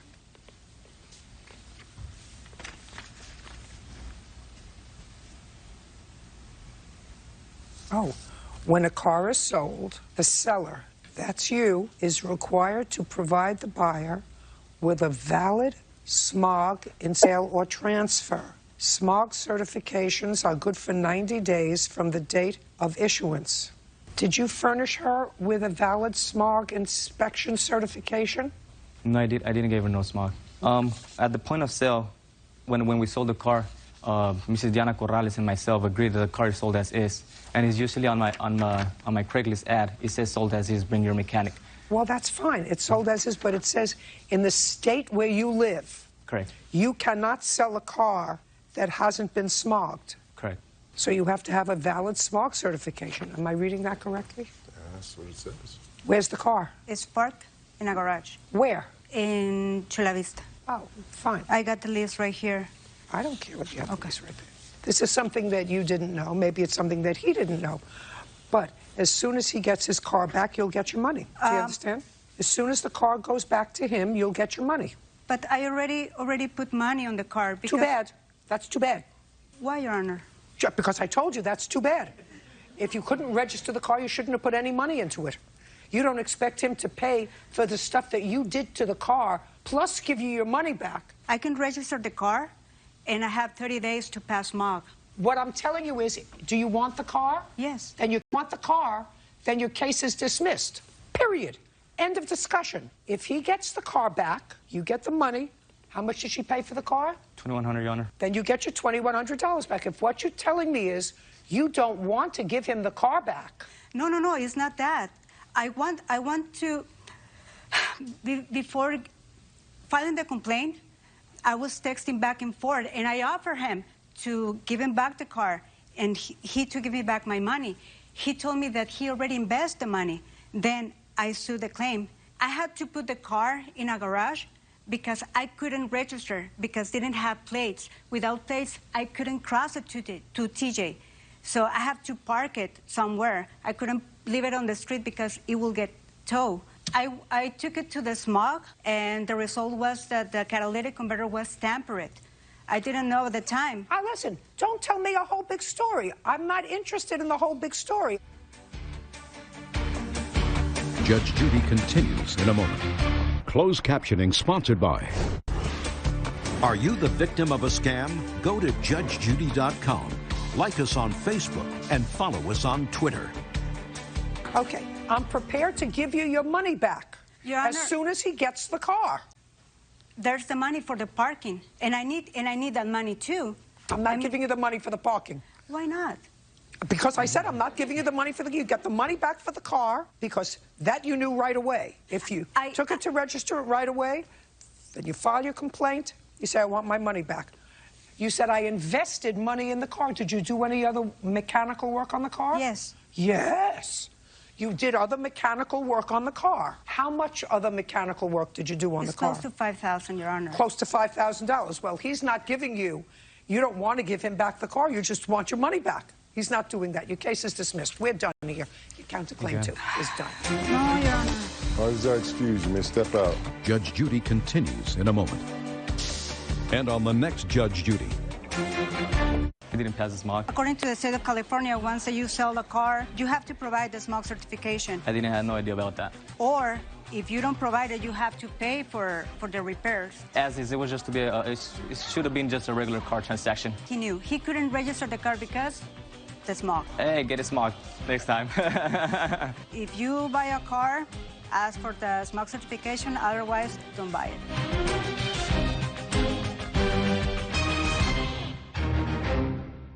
Went behind her and bit me on the leg. I pulled my dog back and Samuel just walked off. You either lied in your deposition or you lied when you told me your story. And a neighbor headed for the doghouse. All of a sudden, his son came up behind us and scared Nala. It's the same story, just one story is more elaborate than the other. No, madam. Judge Judy. You are about to enter the courtroom of Judge Judith Scheindlin. This is Judge Judy.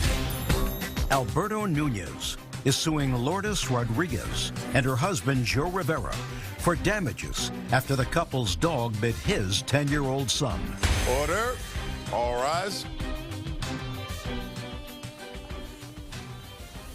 This is case number 21 on the calendar in the matter of Nunez versus Rodriguez Rivera. Thank you. You're welcome, Judge. Parties have been sworn in. You may be seated. Have a seat. Mr. Nunez, your son was bitten by their dog. Correct. You were not present when that happened? Was not. So only he can tell me what happened. Yes. Would you like to come up here?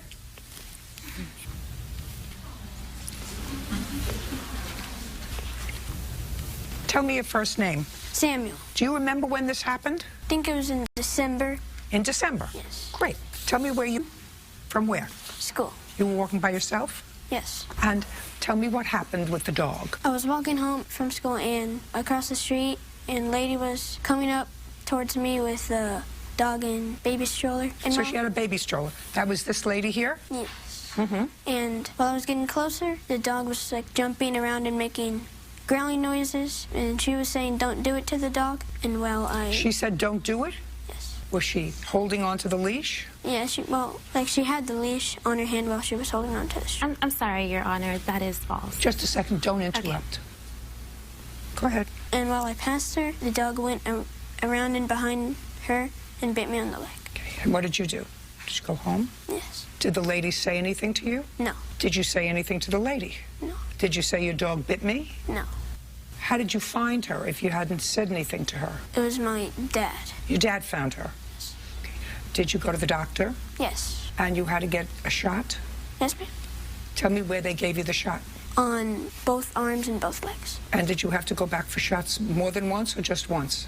I would have, but they found the dog. So you got 4 shots that day? Yes. Do you remember what the dog looked like? Yes, it was white and fluffy. It's like medium size. Had you ever seen this lady? You can stand next to your dad in case I have any other questions for you.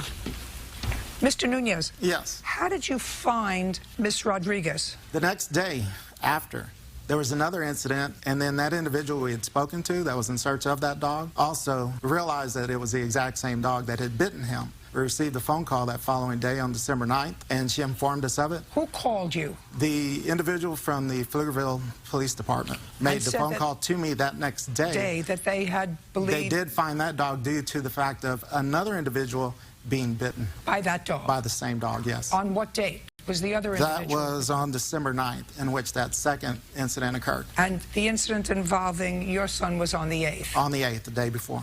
And then we've got documents of both of those incidents. I'd like to see both. Your Honor, that was hearsay. That was actually, my mom was walking the dog, and the dog, there was a pit bull unleashed. Listen to me. Don't interrupt. Yes, ma'am. This is both. Both. Unless yes, you, the first is if ourselves. I ask you a question, and the second is but that don't tell me individual what happened with following your mom and what's hearsay. Sure. I actually know what hearsay is. You got it. We're speaking of the dog that's bitten 2 different individuals, not who was walking it the second day. Your Honor, may I point out that on that record of my mother-in-law with the second incident, it shows that the other dog was not on a leash and was coming towards my mother-in-law and our dog. Just a second. Were either one of you there? No. No, ma'am. Now I'll hear you. Go ahead. Tell me the story. Okay. May I approach the board? Yeah. Okay. Thank you. Okay, so it was December 8th at 2 o'clock in the afternoon. The school was being... Sorry, did she say Sunday? Just listen to me. Don't interrupt her. Okay. It was December 8th. It was 2 o'clock in the afternoon. I was going down Bishop's Gate. I saw that Samuel was coming, so my sister's very afraid of dogs, so I know to be respectful of others who are walking near us. And so I stopped to the left side with my dog on my left and on my right hand with the stroller. I directed Samuel to go around us and... Just a second. Why would you do that? No. I didn't direct him. Listen to me. I just stood there. And you have to know, you're talking to somebody who's had dogs for 50 years and who walks dog on a leash when I'm outside. Why would you direct or suggest that Sammy go around the dog? I directed him by standing there. I didn't tell him verbally. I just stood there to the side of him so he knew that he could pass us. Don't tell me what he knew. He passed you. Yes, he did. And? And we walked, we kept walking, and then I turned around, and my dog was just barking, and the kid didn't react. Just a second. Be very careful. You know, when you start to say things that you've been practicing in your mind to say, but as you actually articulate them, they sound stupid. Okay. Okay? They sound stupid. Then you sort of getting away from yourself. And that's what's happening to you right now. Because now you were turning around because the dog started to bark. And as you were turning around, you were going to tell me what happened? As you were turning around... As I turned around, I pulled my dog back, and Samuel just walked off. He didn't react. He didn't tell me anything. So I didn't assume anything, and I carried on with my walk. And that's what happened. Well, it's kind of... I don't want to hear you, sir. You weren't there. Okay. I don't want to hear anything that you have to say. May I share the photos of his... No, you may not say anything until I ask you a question. And, Your Honor, I didn't ask you a question. Okay. Let me tell you, Miss Rodriguez, why when you start to tell a lie, I always have a saying, and that saying is, if you tell the truth, you don't have to have a good memory. I'm going to read what you swore to in your answer. Okay. On the day of the incident, I was walking Nala and pushing Alana in her stroller. As plaintiff's son approached, I pulled Nala's leash and kept her on my right side. Once he passed, I started walking again. All of a sudden, his son came up from behind us and scared Nala. When he startled us, Nala reacted to protect us. Now, what part of that didn't you put in? You want to look at it? You signed it. You swore to it. No, I have a copy, Your Honor. Wait, just a second. What part of that didn't you tell me? I just gave you the simple... No, that was very specific. I was swinging to the right. I was swinging to the left. I turned around. He walked away. What part of all that my dog was protecting us because he came up from behind, didn't... You see, when you have a truthful story, you don't have to have a good memory. You don't want to read this again, and you don't want me to read it again, right? Sure, okay. yes. Were you cited once or twice for your dog biting somebody within a week's period? Once. Once. And that was this child? Yeah, the one. That was this the one child? incident, yes, ma'am. And what happened with the other incident? Nothing came to be of it. The dog was not on a leash, so it was really nothing to be. Can I see the bite, please? You have photographs and the medical bills. Yes. Added with those are the requests in regards to the payment made by the insurance company, the request for those dollar amounts being returned to them. Actually, the amount that... With the wrong name. The out-of-pocket for the medical yes. was just a hair over the $1,346. That includes all the medical and my missing of the time from work. No. Medical alone. I just want what you were out of pocket on your medical. That doesn't mean that I'm discounting. I have the email where he sent us the out-of-pocket expenses that he I'd like to see it. Of us.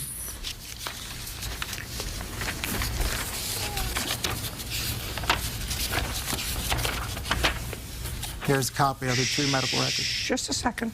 His out-of-pocket was about $300. Now, this is my problem with you, Ms. Rodriguez. First of all, because you either lied in your deposition or you lied when you told me your story. I'm not so offended by that, although I should be, for the court, be offended by that. What I'm offended by for this young man is, I believe you sensed in your dog that your dog was uncomfortable as Sammy was approaching. Either you knew that because your dog had been aggressive before, no.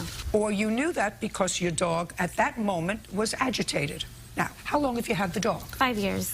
Well, then maybe it's because when you have a dog for 5 years, and I assume that this is your first baby? Yes. And the dog has been your baby for 5 years, and you have a brand new baby that the dog is not happy.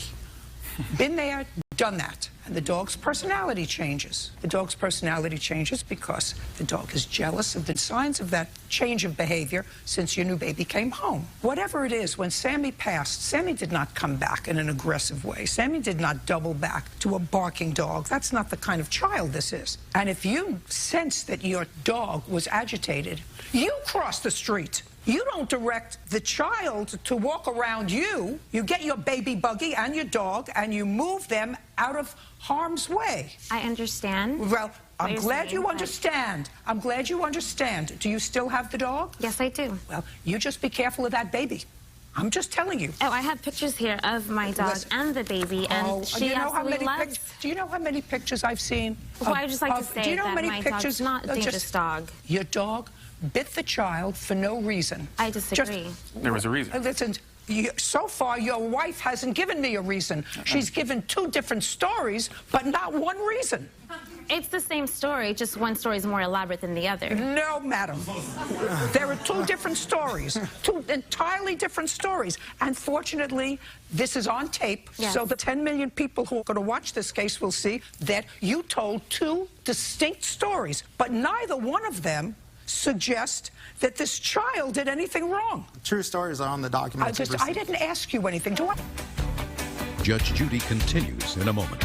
And later today, I would have said, I'm taking $500 off the exterminator's bill. That way, the axe would have fallen on the throat where it properly belonged. I'm not that shrewd, but... You're not that shrewd. You know, well, if you were that shrewd, you'd have a TV program.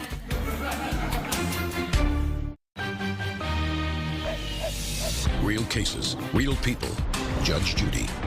Alberto Nunez says Lourdes Rodriguez and her husband, Joe Rivera, owe for damages after their dog bit his son. So I'm just telling you that one day, out of the blue, your daughter is going to be crawling on the ground, and Nala, Nola, whatever the dog's name is going to say, you know what, it was much better around here before I had competition. And then you're going to say, well, she never did that before. But the truth is, you've been forewarned. Judgment for the plaintiff in the amount of $2,500. We're done. Parties are excused. You may step out. Well, we're happy that anyone and everyone who was here today got to hear the truth. I think it was pretty clear that the plaintiff was actually after cash in his pocket.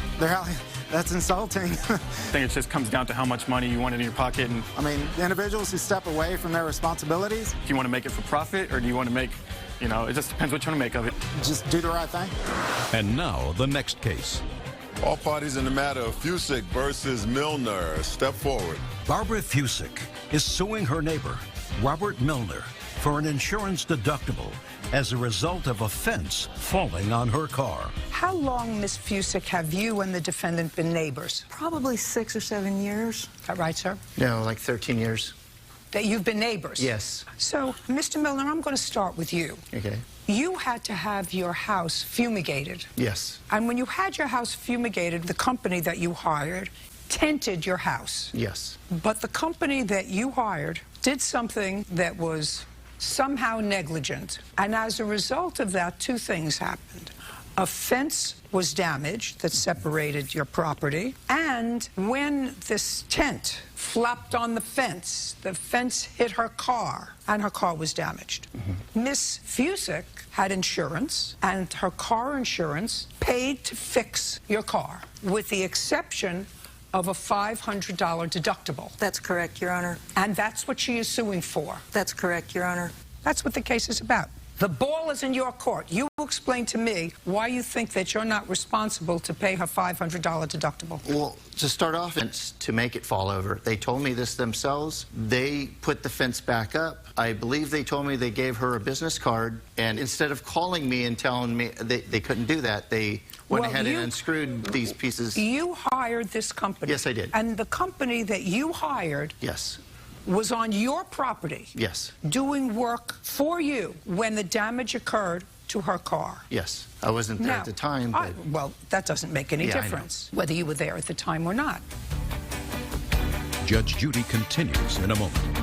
I didn't know she sent me a letter saying she wanted me to pay her. Now you know. You knew you weren't coming here because I was preparing a brisket. You knew you were coming here because she was suing you. No, she sent me a letter with the wrong name. What? Real cases, real people. Judge Judy. Barbara Fusick says neighbor Robert Milner owes for an insurance deductible after a fence fell on her car. The fact that could you have gone through your homeowner's insurance to pay for the damage to her car? Perhaps. Did she discuss that with you, whether or not you would like to go through your homeowner's insurance to pay for the damage? Did she discuss that with you? It's been a year since discussed this, and also the termite company has insurance to do this as well. I figured that between my insurance and the fumigating company would take care of this, and 6, 7 months went by, and she contacted me again and said they were not paying her. So I called my insurance and told them, ask them what was going on, and they get back to me kind of deal, and then I called the fumigation company. They get back to me kind of deal, and then it still didn't get worked out. I assumed that my insurance or the fumigation company's insurance would pay for this, and that didn't happen. The problem is, if you look at it this way, Mr. Milner, she had no input into the selection of a company that you contracted with to do work on your property. Yes. What you are suggesting to me is that they did their job in a very negligent fashion. Yes, that's what you're suggesting to me. Well, but she had no input in the selection of these people. Yes. That was your job. So that she has two options. Actually, three. She can say to you, you use your homeowner's insurance, and I expect to be made 100% whole. And if what you say to me, Mr. Milner, is that she did suggest that to you, but you chose not to do that, because I don't hear that as soon as it happened, you said, I'll go through my homeowners, you know, and call them, and they'll come and take a look at your car. Your Honor, I never got to see the damage of the car. Do you have photographs of the car? Maybe we'll show it to you now, Mr. Milner. Her insurance company didn't get to see damage of the car. She turned it in before she turned in the insurance. Listen to me. I know. An insurance company... I know the fence that caused it, and it was due to me getting it exterminated. But, you know, I tried to get this fence fixed before I tented. I asked Barbara for her landlord's phone number, and she said she didn't know her landlord's phone number, and she's lived there for over 13 years. And I asked again, wait a minute, I asked again, and then she gave me her email number. I wanted to get this fence fixed. It's not my fence, it's not on my property, and I can show you pictures of it. I know it was caused by the extermination company. That is correct. Yes. It was caused by a company that you selected that you now say was negligent in what they did. Judge Judy continues in a moment. Closed captioning sponsored by... Want justice? Go to judgejudy.com. Like us on Facebook and follow us on Twitter. So her property was damaged, Yes. not as a result of anything that she did. Okay. If there is any culpability, it would be the tenting company, the Yes. exterminator, and yours. Yes. And You chose, Yes. by not going through your homeowner's insurance, But- strange company, or if you knew that there was damage to the car and your home was tented, I would have said, listen, go through your car insurance. You have a deductible, $500. I'm taking $500 off the exterminator's bill. You could have done that. That way she would have been whole, and the axe would have fallen on the throat where it properly belonged, but you would have had to do it. Yes. I'm not that shrewd, but... You're not that shrewd. You know, Well, that's she it. did If have you a were that shrewd, you'd have a conversation. TV program. She did have a conversation with me about, she came over to my house and she said, it's no longer the insurance company, she quit, it's just me and you. And I said, I still have an insurance company, and let me get a hold of them. And then, in the meantime, I got turned around and I got filed, she filed a complaint. But before that, I didn't know, she sent me a letter asking me that, but I didn't know she sent me a letter saying she wanted me to pay her. Well, now we know. Now you know. You knew you weren't coming here because I was preparing a brisket. You knew you were coming here because she was suing you. No, but see, she sent me a letter with the wrong name. What? Judgment for the she plaintiff never in the amount asked- of $500. She I'm never finished with this asked me case. for the It's done. $500. Thank you. Parties are excused. You may step out. Judge Judy continues in a moment. And on the next Judge Judy. I happen to keep cash in my safe. You believe that you owe her some money. I'm a little confused. I'm a little nervous. I'll let you sit down, sir. Get unconfused and get unnervous. Judge Judy. I heard the fence behind me fall. She taped a note to my fence. I ran out, It said, call me, Barbara. and I actually helped tried to heave it up. Make sure your insurance company pays I said, got a problem here, need to pay for this. the deductible. He called somebody on the phone and said, we're not liable.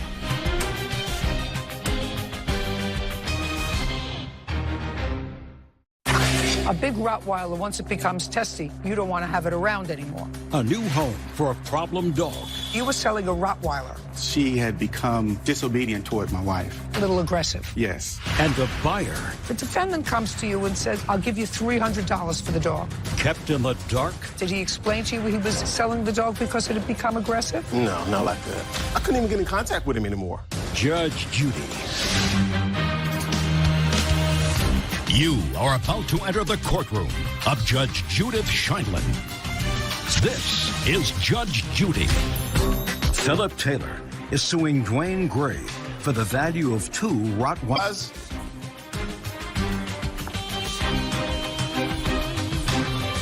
This is case number 131 on the calendar in the matter of Taylor versus Gray. Thank you. You're welcome, Judge. Parties have been sworn in. You may be seated. Mr. Taylor, you were selling a Rottweiler. That's correct. Rottweiler that was 18 months old, a Yes, year and a ma'am. half old. A Rottweiler for which you had no papers.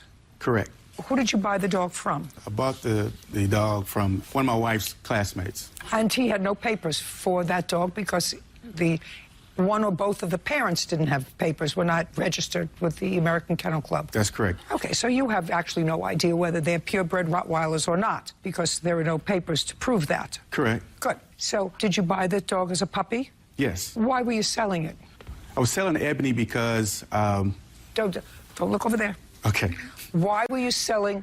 You bought the dog as a puppy. yes. By the way, how much did you or your wife pay for the dog? We paid $400 for Ebony. Is that your only dog? Yes. Now tell me why you were selling it.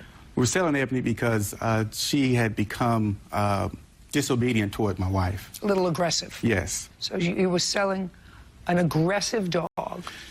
I'm just following this, Mr. Taylor. There's a reason for this. So you were selling a dog for which you paid $400 as a puppy, more commodity than adult dogs, because people want puppies so that they can train them themselves. It's a sort of a natural thing, especially if you're going to buy a puppy, a dog, rather than rescue a dog, you get a puppy. So now, a year and a half later, you're selling a dog that you paid $400 for that has become aggressive, and you're selling the dog, and you wanted, according to you, $800 for the dog. So twice as much as what you paid for it. Now, it's been devalued as a result of two things. Its age and the fact that it has become so aggressive towards your wife. Because most of the time, if you have a puppy, even if it becomes a little bit testy, you say, oh, but it's my testy and I love it. A big Rottweiler, once it becomes testy, you don't want to have it around anymore. So you were selling this dog and you wanted twice as much money. The defendant comes to you and says, you know what? I like the dog. I breed dogs. I'll give you $300 for the dog. That's what he offered you for the dog. According to you, you said, I'm not going to take that. And then, according to you, you say he said to you, well, I'll give you $300 and I'll give you 2 puppies from a litter and the pick of litter from the first litter that they have because I'm going to breed Ebony, your dog, without. You're suing him for $1,600 for a dog that you paid $400 for that was aggressive. And he says, no way. I gave him $300 for the dog and offered him a puppy from the next litter if he wanted a puppy from the next litter. So you actually bred the dogs, which I think is probably a stupid thing to do, because if you have a dog, did he explain to you he was selling the dog because it had become aggressive? No, not like that. Is it an aggressive dog? No, ma'am. Not. So it was just aggressive in their home. Exactly. So the dog clearly, maybe it's a female dog, so maybe it liked him, didn't like the competition of the wife. You never know. You know, dogs are like people. Yeah. They really are like people. But the dog is fine in your home. It was fine in my home, yes, ma'am. Great. So you bred the 2 dogs, even though one didn't have papers and yours did. Yes, ma'am. Yeah, I know. Because then you have to sell those puppies without papers. Right. By the way, why would you do that? Well, it's a hobby of mine. Okay, so how much did you sell the 7 puppy or whatever number of puppies that you actually sold? How much did you sell them for? Y'all know, what happened was I didn't even get a chance to sell them because during the time of all this with Mr. Taylor, my mother had cancer, and she was, you know, at the time that was in the way of that. So what I did was I did sell my full-blooded Rottweiler for only $200. And because, like I said, they're older. And I gave away, it was a package deal. It was a deal that I had to, the guy that bought him, he lived in Waco. I sold it on Craigslist.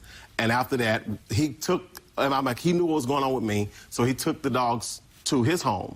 And he only gave me $200. And I only sold 1 puppy. And the rest of them I ended up having to give away to friends and relatives and neighbors that was around me. Well, if you gave them away, Mr. Gray, why didn't you give 2 to the plaintiff? I couldn't even get in contact with him anymore. He got upset with me because I wouldn't, he changed. I mean, his kind of just started changing. Just a second. You had promised him, according to you, 1 puppy from the litter. Yes, ma'am.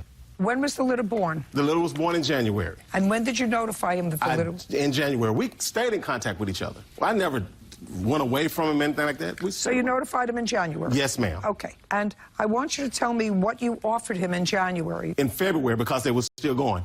In February, I told him, because he was so nonchalant about it and didn't think he wanted the puppy anymore, I said, well, you can just still come get a puppy if you want. You can come get a female puppy. And that's when his countenance changed. What did he want? Agree to that? I tell her, if I would agree to that, wouldn't have been out of my mind. I didn't agree to that. Okay. So you do acknowledge the fact that you owe him 1 puppy. You owed him 1 puppy from this litter. Yes, ma'am. Okay. Now, I want you to tell me, Mr. Taylor, where does that come to $1,600? So, first of all, just tell me where 2 puppies comes to $1,600 is my question. Ebony comes from a good bloodline. She's very healthy. Her mom was very healthy, so there's value in her history. There's no value in her history. She's not an AKC registered puppy, and you paid $400 for her. I want you to tell me where $1,600 comes from. Again. Just a second. Even if I would believe your story that he paid you $300 for Ebony and promised you 2 puppies, I still want you to tell me, if I believe that, where you get $1,600 from. Ebony, I had a lot of time and money invested in Ebony. Ebony was very healthy, and she was, I was working on getting her service dog certification, which she would have had a certification. Are you out of your mind, Mr. Taylor? No, I'm not, ma'am. You just told me that you were getting rid of the dog because the dog had become aggressive towards your wife. And you want to get this dog certified as a service dog for somebody who is incapacitated? What, are you out of your mind? She was not aggressive towards my wife. She was so... Keep moving. I'm not buying. So keep moving. Come up with a better story. Judge Judy continues in a moment. Where do you get $1,600 from? You paid $400 for your dog that you subsequently sold for $300. As far as I'm concerned, that was a dog that you put an ad and say, I'm looking for a good home for my 18-month-old Rottweiler. And later today, You say she was hired to be your publicist. Correct. How much were you going to pay her? We weren't. This was totally a pro bono. That's not pro bono. No. Agreed. Listen to me. I don't believe you.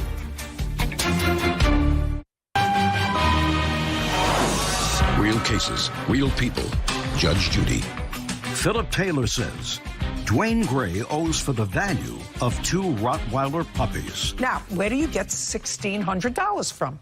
Rottweilers bring that price, ma'am, for puppies. Okay. You paid $400 for your dog. Yes. That you subsequently sold for $300. That's a difference of $100. That's my rudimentary math, right? Yes, ma'am. So your dog was devalued. As far as I'm concerned, that was a dog that you put an ad and say, I'm looking for a good home for my 18-month-old Rottweiler. Instead, you got $300 for the dog. But Mr. Gray says he did, in fact, promise you a puppy. $300 and 1 puppy. So you paid $400 is over. We're done.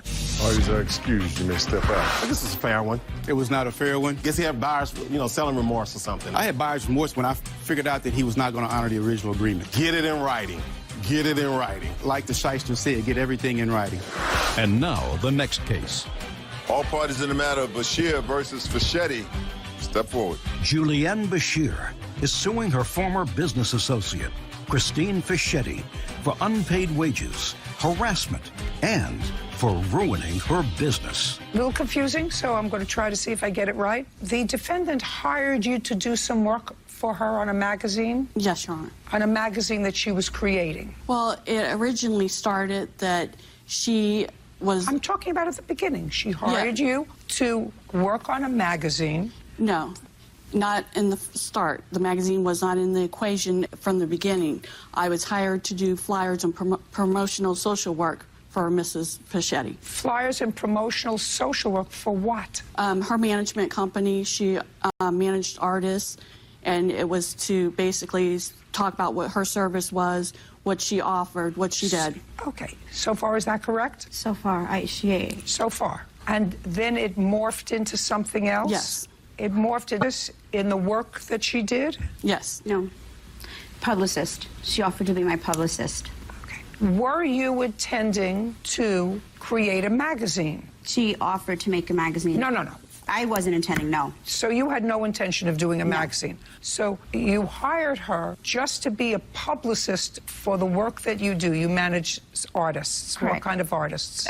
Musicians, entertainers, to help build my brand. As an agent? As a consultant. A consultant to do what? To help artists that, pro bono, to help them get ahead and be heard. How? Because I have connections. From what?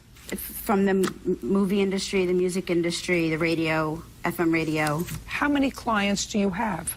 I had a lot of them until I was sabotaged. How many clients did you have? I would say 300 in total I have helped. Oh, and is that how you make your living? No, I do pro bono work, so it's not how I make what? a living. For the artists. How do you make a living? My husband. So you do not have any income outside of your husband's income? Besides, I'm a victim of domestic violence, and I get disability. Okay. What this case is about from your end is for money that she owes you for work that she did. Did you have a verbal? So you didn't have a written, the answer and is it's no. an email where she promised to pay me for the work. I'd like to see it. Including the work that I did. Okay.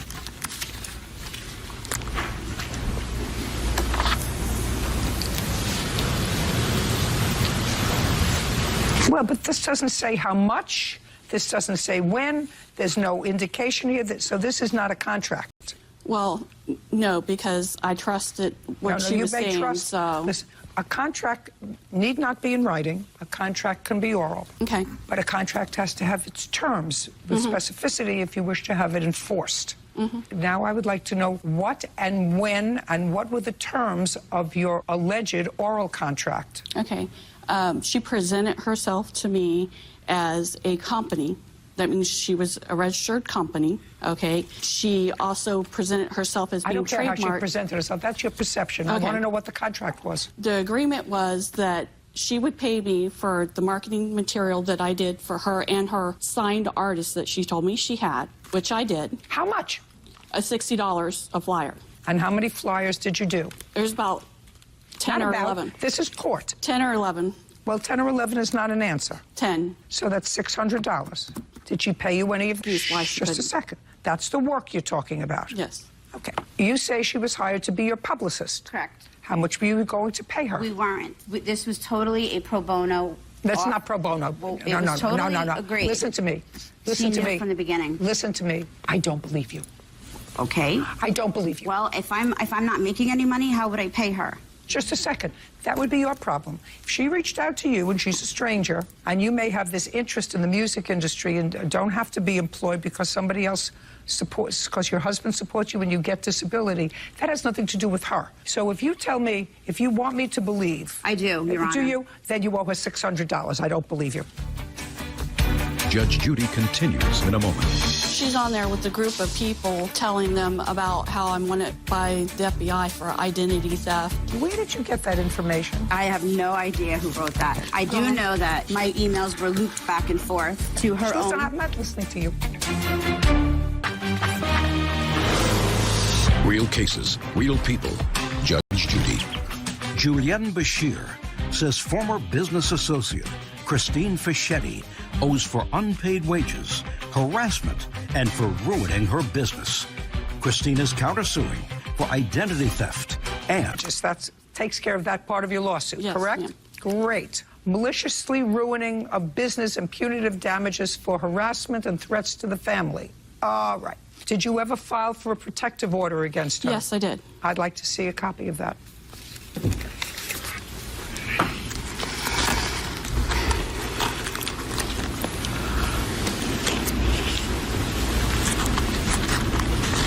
This is sort of useless.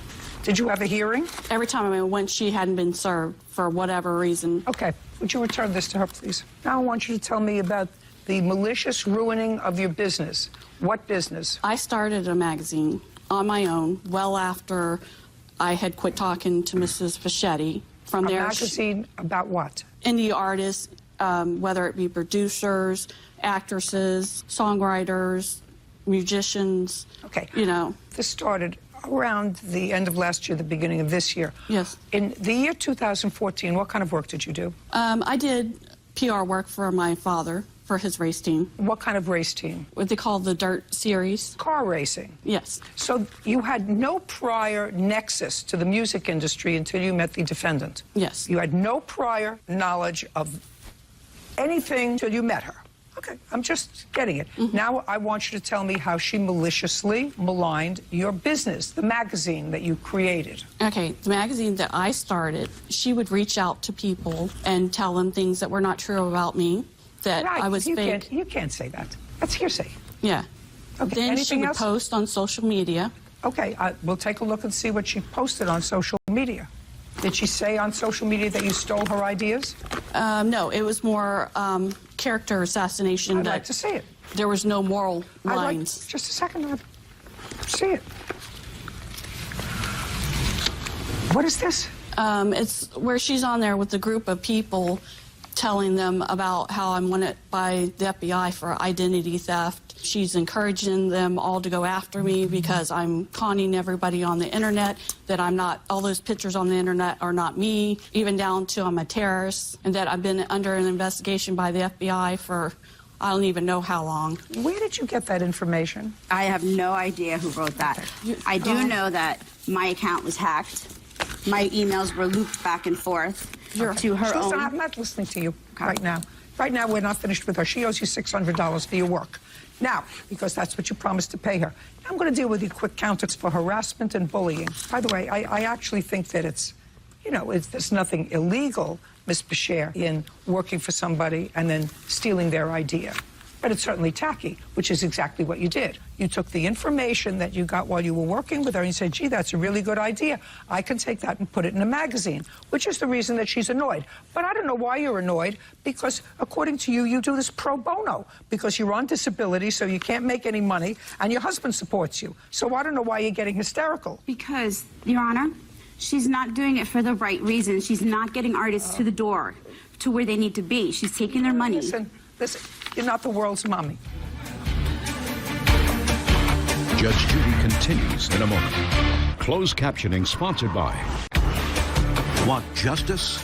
Go to judgejudy.com. Like us on Facebook and follow us on Twitter. Okay. You have proof? Your Honor. Put your hand down. I'm finished with you. $600 is what you worked for. You're entitled to be paid. I don't believe her when she says that you were supposed to be working pro bono. There's no reason for it. You may have been skulking around the internet to try to find a project, but you're entitled to be paid, and I believe you when you say you had an arrangement that she was going to pay you, and she didn't. You have punitive damages, harassment, and bullying. Give me the worst example of bullying. The worst. Here you go.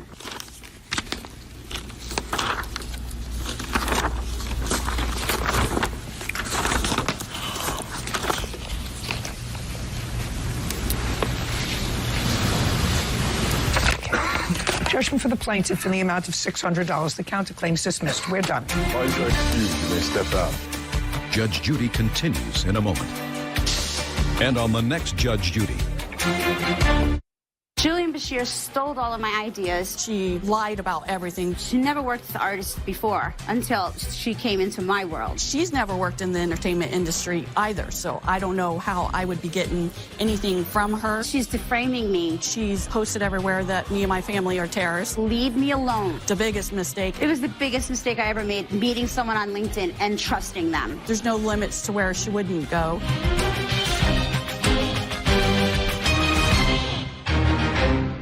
The two of you were dating and decided to switch cars. Exes drive each other away. When I got it returned to me, it had that dent on the side of the door. She told me she had no idea how it got there. There was no damage to it. I did not get in any accident. That it was his turn with her vehicle. So aesthetic damage to the front of the car, yes. Your Honor, I have a photo of it right here. It's not just minor aesthetic damage. Judge Judy. You are about to enter the courtroom of Judge Judith Scheindlin. This is Judge Judy. 22-year-old Lainey Rupp is suing her ex-boyfriend, 24-year-old Alexander Mariera, for damaging her car while he was borrowing it. Order. All rise. Yeah, it's case number 609 on the calendar in the matter of Rupp versus Mariera. Thank you. You're welcome, Judge. Parties have been sworn in. You may be seated. Why don't you folks have a seat, please? Ms. Rupp, how long were you and the defendant together as a couple? We have been together as a couple for a year, and we dated for 6 months long distance. And when you were a couple for a year, where were you living? I was living at home in Denver, Colorado. Was that with your family? Yes, Your Honor. Where are you living now? Still at home with my family. And where does the defendant live? Just down the street in Denver, Colorado as well. Down the street from where your family lives? Same neighborhood, or adjacent neighborhoods. And who does he live with? 3 other roommates. And how long has he lived there? Just moved in recently, I would say approximately 2 months. And prior to that, where was 30 minutes away from my home. And so 2 months ago, he moved a block away. Was that before or after the fight that you had? This was That's very easy. That was after the fight. Yes. This is what this case is about. I love it. It's like shooting ducks in a gallery. In a pond. Ducks in a gallery. Whatever. There's nothing wrong with you, right? No, not at all. You don't have any psychiatric conditions? No. No, ma'am. Not taking any psychotropic medication? No, ma'am. So there would be no reason that a normal person, after they had this violent fight that you're alleging with the windshield, and she broke your car, with all that stuff, that you would move a block away from her? I think the timeline is a little, No, just a minute. Just a second. You're telling me she has the wrong timeline? I do. This all happened within the last 8 weeks. So what I'm suggesting to you is, at my age, even I can recall what happened in the last 8 weeks. I asked her some very specific questions. She may not be as quick as you are, but she gave me the answer. And the answer was that you moved in a block away from her after you had this violent fight with her that you have a counterclaim about. So that's why I asked you whether you had any psychiatric history. Because Colorado, and only a nut would move a block away from where her family lives after a big fight. So now we're going to get to the case. Got what I'm saying? If I could make a clarification? Sure. All right. I believe that the timeline is a little messed up. The first incident happened before I moved. The second incident happened afterwards. So what first incident? The dispute about her vehicle. I don't care about the dispute about her vehicle. Listen, I'm going to read to you your counterclaim. Yes. The night we broke up on February 6th, she was screaming at the top of her lungs. Then she took her cell phone and threw it at my windshield, causing it to crack. Yes. All I wanted to know is, that's the night you allegedly broke up. Yes. I moved into my home on January 1st at the beginning of the new year, and that happened after that. She said it didn't happen after that. Were you mistaken? I said he had moved in, and then the incident happened outside of his new house. And he's the one that punched the hole in the windshield. I don't know where he's getting these accusations saying that I threw the phone. Fine. It was not my understanding of what you said. I said, did he move in before or after this big argument? And you said that he moved in after. I think that's what she said, wasn't it? Yeah. I was referring to about the damage to the vehicle. The damage to the vehicle didn't cause that much of a kerfuffle. The date of the damage to the vehicle was what? Christmas Eve, 2015. Right. Did you have a big argument that night? Yes. Yes. Okay. So this is what the case is about. Now that I've piqued, I hope anybody's interested in what this case is about. The two of you were dating and decided to switch cars. For whatever reason, I don't care. At some point, Mr. Muriera? That's perfect. Mr. Muriera said at some point, you caused a dent in his car. To the where? The driver's side door. Driver's side door. Somebody hit the car? Is that what happened? I did not cause that damage to his vehicle. Somebody, I didn't ask whether you caused it. I said, did somebody hit the car? I would infer that somebody hit the car if there's a dent. I just asked you a question. When you had possession of his car, did somebody hit the car, causing a dent? No, not when I had possession with his car. Were you driving it at that time? I was driving at the time, and there was no damage to it. I did not get in any accident. When did this damage happen with your car? The damage happened before the incident with her vehicle. How much before? About 2 or 3 months. Well, tell me about it. Well, I had borrowed her my car like I had before. No, you didn't borrow her your car. You loaned her your car. I loaned her my car. Take a look at my eyes, sir. If you try to avert your eyes when you tell... Do you understand? Yes, Judge. So right here, if you go like this and take the hair away, then I can actually... No, don't go like this. Go like this. One of these? Yeah, that's better. All right. No, it's not better. So it happened about 2 months before the incident with her Jeep. I loaned her my vehicle, and when I got it returned to me, it had that dent on the side of the door. I'm not aware of how it happened. Did you ask her about it? I did. And what did she say? She told me she had no idea how it got there, and, you know, I wasn't looking to cause an argument or cause any stress over it. It was purely aesthetic, so at the time, I let it go. And it wasn't until later, when she's starting to accuse me of damaging her vehicle, that it got brought up again. Well, you did damage her vehicle. And was that on Christmas Eve? So what happened on Christmas Eve was I was driving, and she had loaned me her vehicle because I had loaned her my vehicle, and I still needed to get around. I was very much so against the idea. How long were you driving her car? I drove it to work, and then back home, and then to kind of work. I also street perform, and so on the day that she saw her vehicle the next day, it was still running perfectly fine. I was using it, and I drove with my witness back to her home, and that's when she saw the damage to her vehicle. And well, how did the damage happen? So originally, she had... Not originally, just... Cool. To go to Fort Collins. No, she borrowed your vehicle. She borrowed my vehicle. Sorry, to go to Fort Collins, and I used hers in the meantime. And just tell me how the accident happened with her car. I was driving on Highway 70, and I believe it's a four-wheel vehicle drive, and I made sure that Don't tell me what you made sure. Just tell me you were driving and... I was driving, and somebody cut me off. The roads were in an icy condition, so me believing the car was in four-wheel drive like I had asked her previous to that.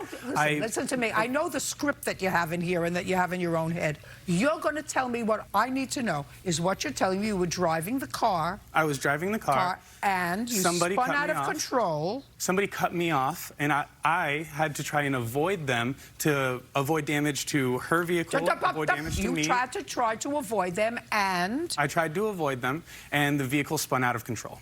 And? It did a 360 on the highway, and to try and avoid hurting anybody else, getting into collision with other vehicles, I managed to pull it into the median. So you damaged the front end of the car? There was a minor aesthetic damage to the front end of the car, yes. Your Honor, I have a photo of it right here. It's not just minor aesthetic damage. He severely messed up the wheel well, if you would like to take a look. I see it from here. Yes, and so the wheel causing a lot of odd noises. I see it. Put it down. So? Judge Judy continues in a moment. We don't have enough judicial manpower to deal with people who are living together to deal with this. And if it ends in a bad argument, it ends in a bad argument. That's it. It's over. And later today, if you say I sent them the wrong dune buggy, my bad. They used it, and then they told me they didn't want it. When they sent it back to me, it was broken. That's what a legitimate defense might be. But don't be shifty. Real cases, real people. Judge Judy. Lainey Rupp says ex-boyfriend Alexander Mariera owes for crashing her car. Alexander has a countersuit claiming Lainey vandalized his vehicle. Okay, you had this argument with the windshield on February 6th, according to you, right? Mm-hmm. Where did you go New Year's Eve with him? Colorado Convention Center for a concert. And where did you go after the concert? Back to his house. And you stayed the night? Yes. And did you stay the next day? Yes. That's January 1st. And what about the remainder of the week? How many nights a week did you stay at the defendant's house, and how many nights? We generally would like to spend the night together, but other times I would go home because we have foreign exchange students living with us, and I have a responsibility to drive them to and from school. Nice. Did you fix your car? No, not yet. Did you fix your car? No. Fix each other's cars. You think that I'm going to be bothered with this? That a court is going to be bothered with this? After he allegedly had this accident, you weren't so mad that you didn't go out, spend the night, spend the next month out. And if I believe you that you're not still together, if I believe that, which is iffy. But let us assume that what you tell me is accurate, that after February 6th and you had this kerfuffle where she threw her cell phone at your windshield and cracked your windshield. Is that what you told me? Yes. And didn't break the phone? No, it didn't. Just your windshield? They make phone cases pretty solid nowadays. No, she just broke my windshield. Yes, she just broke my windshield. And since that day, you haven't seen each other? No, ma'am. Did you have your windshield fixed? I have not yet. And did you have the side of your car fixed? No, ma'am.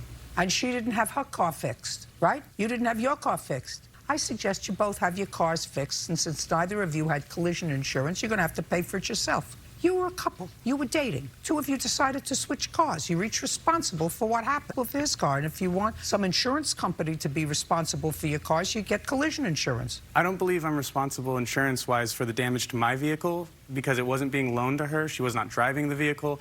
In fact, it was committed in an act of anger. And I believe that that entitles me to compensation. Yeah, it's not happening. Just like it's not happening that you're fixing her whole car. Do you understand? I do not. Well, I just explained it to you. We don't have enough judicial manpower to deal with people who are living together in your house a block away from where her family was, where she spent most of her time to deal with this. And if it ends in a bad argument, it ends in a bad argument. That's it. It's over. I'm not directing you because you spun out because you were probably going too fast. Spun out in a bad snowstorm in her car. I'm not going to tell you have to fix her car. Just like, and she really didn't expect you to fix her car. Because if she really was so angry at you, you wouldn't have continued this ongoing liaison that probably still exists today. You're still living a block away? It's more than a block. It's 2 blocks. It's a 10-minute drive. Goodbye. Parties are excused. You may step out. He promised he would pay for the damage to my vehicle. I don't understand why she says that we talked about her vehicle a lot, because it did damage. She started throwing quite literally a tantrum, which ended in her throwing her phone at my windshield. We don't talk anymore. There is no relationship. Yeah. And now, the next case. All parties in the matter of Rowland versus Spears, step forward. Elizabeth and Sean Rowland are suing Thomas Spires for selling them a defective dune buggy. Mr. and Mrs. Rowland, you want your money back from the defendant for a dune buggy that you purchased from him. Correct. Said it wasn't what you ordered, you sent it back, and you want your money back. Mr. Spires says that you sent it back, but you sent it back, and clearly you had used it and broken it, and he's got a counterclaim, and he's got a counterclaim for defamation, a bunch of other things, and for shipping fees and repair costs, repairs on the dune buggy, because he said in order to resell it, he had to fix it.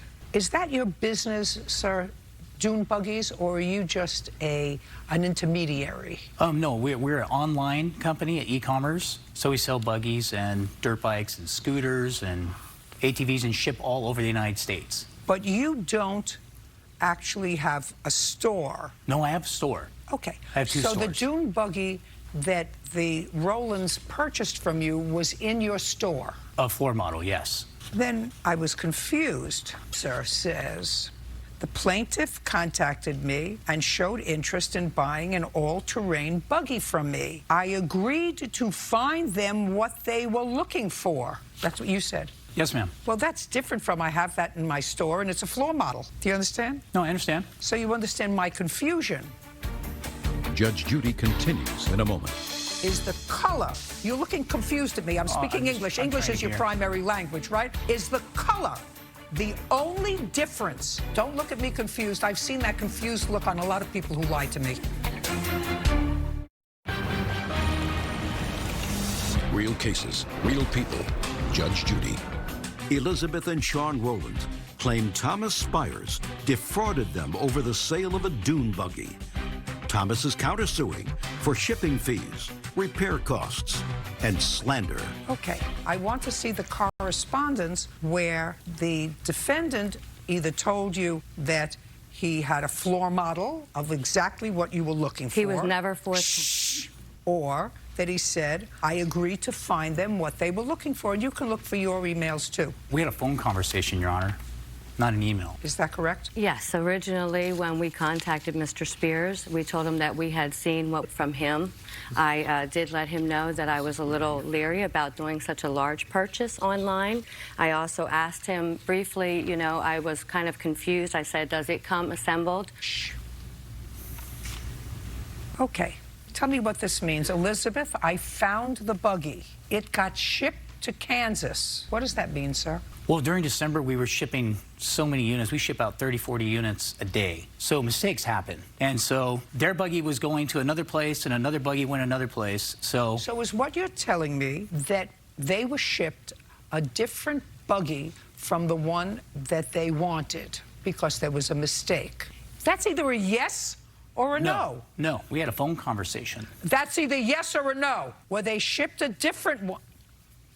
Mr. Spears, I'm going to end the case right now, including your counterclaim. That's either a yes or a no. Were they initially shipped the wrong dune buggy? That's a yes. And I want you to tell me what the differences were in the dune buggy they were shipped and the one that they wanted. You tell me the difference. The color. I had a conversation with them, and I told them... No, just a second. What color did they order? They wanted orange. And what color was sent to them? Red, because they agreed to take the red over the phone. No, we did not. That's just a second. lie. Just a little disingenuous with me. And I don't like to use the word shifty yet, but they ordered an orange dune buggy. That's what they told you that they wanted. You started to tell me before, this is what happened. If you say I sent them the wrong dune buggy, my bad. They agreed to accept it.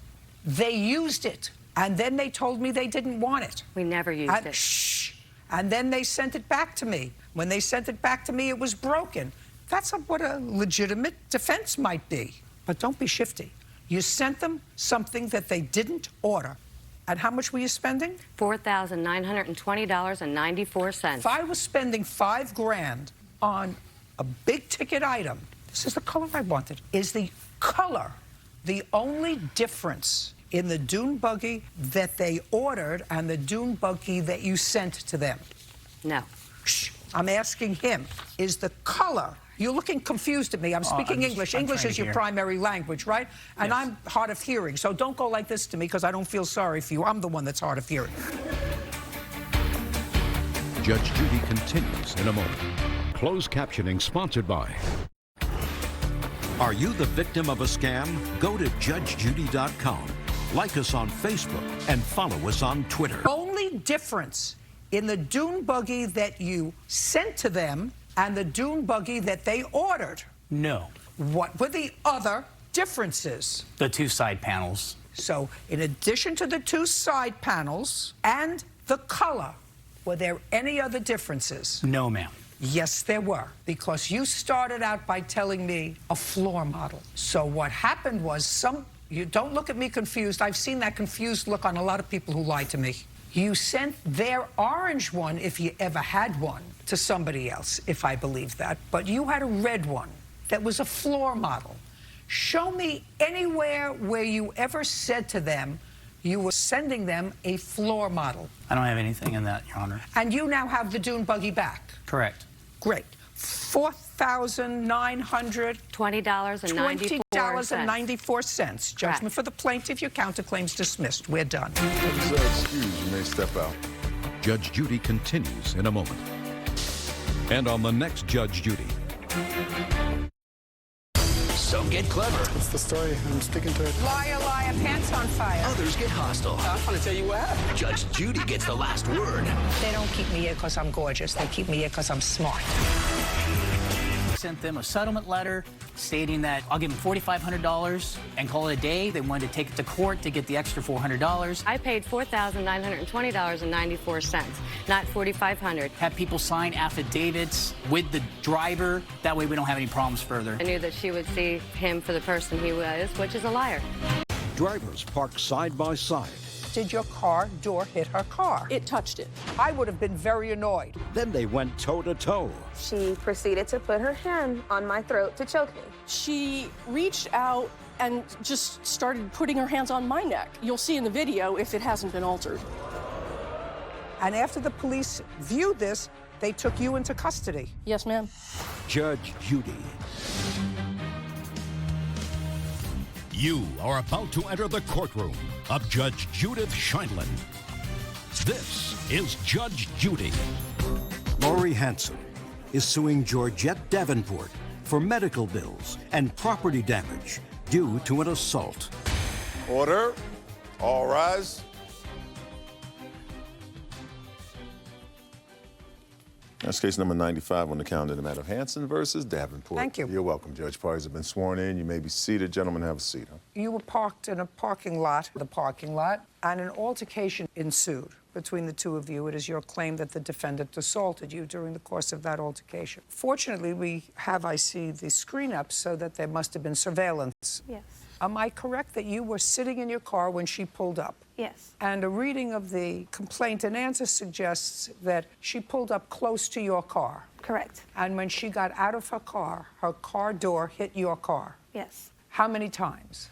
Once initially when she first opened the door, and then once she proceeded to get out of the car door is rubbing on my car now because she's squeezing to get out. And once she got out, that's when I proceeded to get out, and I noticed that... Okay, you got out of the car to assess whatever damage there was, and? When I noticed that the dent wasn't that bad, it was just like a smudge. So I asked her... No, what did you... Not asked her. Okay. What did you say? Why didn't you back your car up, reverse, and move a little to the right? Because there was plenty of more room. Is that what you said to her? And I want you to tell me, I mean, you know, I would have been very annoyed if somebody banged into my car when they weren't paying attention to what they were doing and just being selfish by pulling up too close to your car and trying to get out of the car. You understand? Yes, ma'am. Good. So I wouldn't have said, it's a good thing it wasn't my husband. It would have been a lot worse. Right. But it might have started out with something like, what are you, an idiot? Why didn't you pull closer to the other side? What are you trying to squeeze out of this 6-inch space for? So now I want you to tell me what you said to her when you walked out. Once I initially noticed that it wasn't so bad. It wasn't so bad. It still was annoying that you still tried to squeeze out. So I asked, why didn't you just reverse the car and move a little to the right? Is that what you, the way That's you said? exactly what I said. Good. And what did she say to you? Instantly, the response was, you don't see the line, indicating since she wasn't over the line. That she wasn't over the line, she was just close to it. But this much No, I got it. I've been there. I live in Florida. I got the whole drill. So, I told her, you don't have to talk to me like that. I asked you a simple question, and she started to proceed to walk up to me and told me, don't talk to me. Her fingers were this close to my face. I kindly pushed her hand down and told her, you need to back up. You don't know me like that. You need to calm down. We exchanged a few words. I tried to walk past her. She proceeded to put her hand on my throat to choke me. And that's when I just had to let loose. Okay. And that video is going to show me what happened. I'm going to start with Miss Hanson. Yes, ma'am. So, did you park too close to her car? It was a very tight space. And Did you park too close to her car? No. Okay. When you got out of your car, did your car door hit her car? It touched it. Then that was wrong, that it was too close to her car. Now, a small person may have been able to get out, but you're not a small person. Correct. So when you got out of the car and opened the door, it hit her property. Yes, it That did. was the wrong thing to happen. Yes, ma'am. You did it anyway. Now, you got out and she got out of her car and said to you, don't you know how to park a car? Okay. And you said to her, I turned to her and I said, listen. And I started to walk away towards the back of the cars because it was clear that she was still getting out of her car and running towards me, and I just wanted to get away. So I walked behind my car, and she was continuing to insult me because of my weight. And at that point, I made a motion with my hand like, and walked away. And then she got my attention, and I did a 180 and turned back towards her. And I didn't want to deal with her, so I was trying to get away. And then she reached out and just started putting her hands on my neck. And she wouldn't have been altered, that I was doing this. I'd like to see the video. Because I just froze.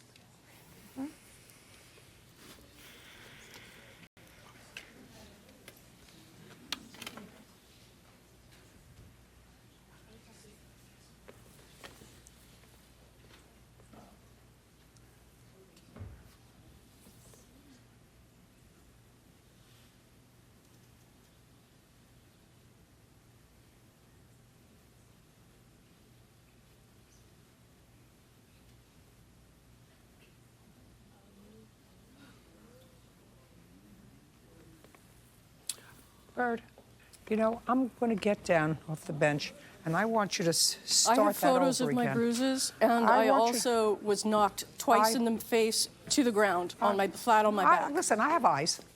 Yes, ma'am, you do. We may have to play this a couple of times. Okay.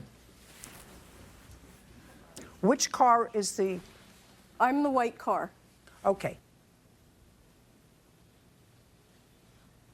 Start that again. Sure. Go back. I want to see that again.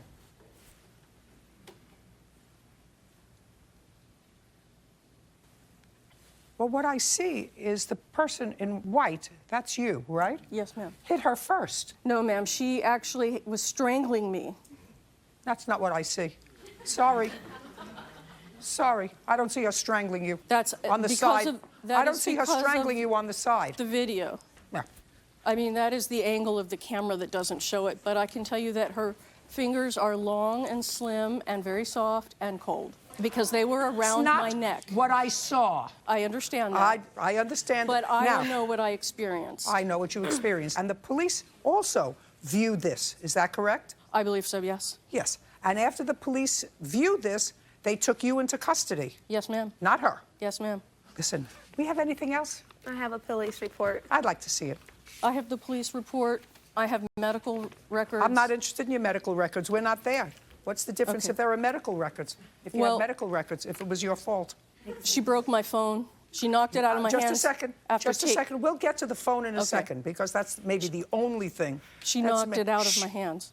I don't care. Well, I did. Listen to me. You hit her first. No, ma'am, I did not. Well, that's what that shows. And that's why the police arrested you. I respectfully disagree. You can respectfully disagree all you like. That's why the police arrested you, and that's what I saw. Hansen was found to be the aggressor by several witnesses and Davenport. And that. Now, why did you take her phone? She was walking up to me, telling me I need to be still. She wants pictures of me. I didn't give anyone permission to take pictures of me. I asked her to stop. She kept running up on me after the altercation, so, you know, feelings are already, like, all over the place. She would not stop walking up to me in my space, so I took the phone out of her hand. Okay, you can't do that. Well, I ended up giving it back while I was on the phone making Well, you didn't give it back? No. I put it on the hood of the car. On the hood of what car? On the hood of her car, because after she started chasing me around the parking lot, while I was on the phone with the police, they told me, give her phone back, you cannot do that, so I put it on the hood of her car. Ma'am, the battery and the back of the phone were in separate places all over the parking lot, so I did have to hobble over and grab these different parts to put them back together. I also should point out... Don't point at anything. I'm reading the police report. I use a cane. She didn't need that cane when she was attacking me. You weren't using a cane there. Exactly. You're correct. There are times when I do not use it. I'm not interested, actually. I can appreciate that, but... I'm not interested, and I told you once before. I'm reading the police report. Okay. Here's my copy, if you'd like it. Of what? My copy of the... Thank you. I also have the emergency room report. I want to know why and the photographs. Statements of the witnesses are deleted on both, actually, because the police officer said, based upon the statements of the two witnesses and the security tape, they arrested you. It's just unusual to me that they would delete the witnesses' statements. When I had picked it up, they said that if it's not my own statement, they can't show anyone else's. Last thing the police officer said was, other than the witnesses' statements, Hansen stated she did not approach Davenport and that Davenport went to her. When I clarified with her in the video, it looks like she approached Davenport. She changed her story and was already walking to that way and didn't want to walk around. I placed Hansen under arrest and placed her in the rear of the car. Your case is dismissed. We're done. Thank you. Thank you. Parties are excused. You may step out. I was actually really embarrassed. I was upset that I had to fight an elderly lady. While I saw that there was a confrontation, obviously, I was upset that she attacked me for no reason. I didn't see her throw the first punch. I'm happy it's over. They said there were several witnesses. Because I honestly don't understand why this lady is still pushing the issue. That isn't what I saw. When she calls.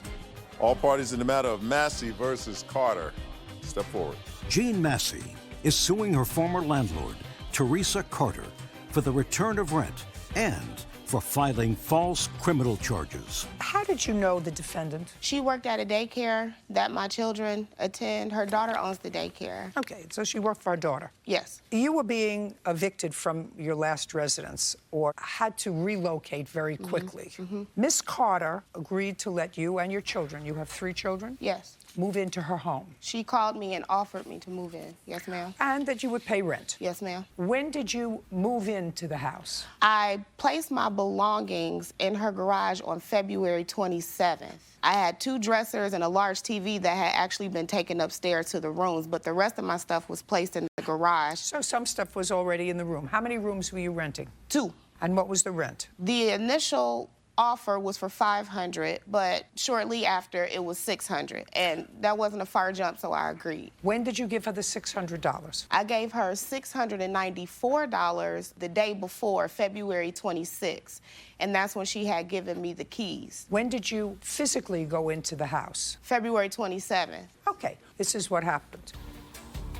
Judge Judy I told her that I was just going to come get my stuff. And your money? Yes, and my money. And she informed me that I was not getting my money back. Then you called the police? She told me to call the police. Real cases, real people. Judge Judy. Jean Massey says former landlord Teresa Carter owes for the return of rent and for filing false criminal charges. Teresa is countersuing for vandalism to her garage door. Now, you got there, you're all settled in. She tells you you can't stay, you have to leave. Not settled, no. The next day? No. February 27th, I got my stuff in. As I said, she was charging me $600.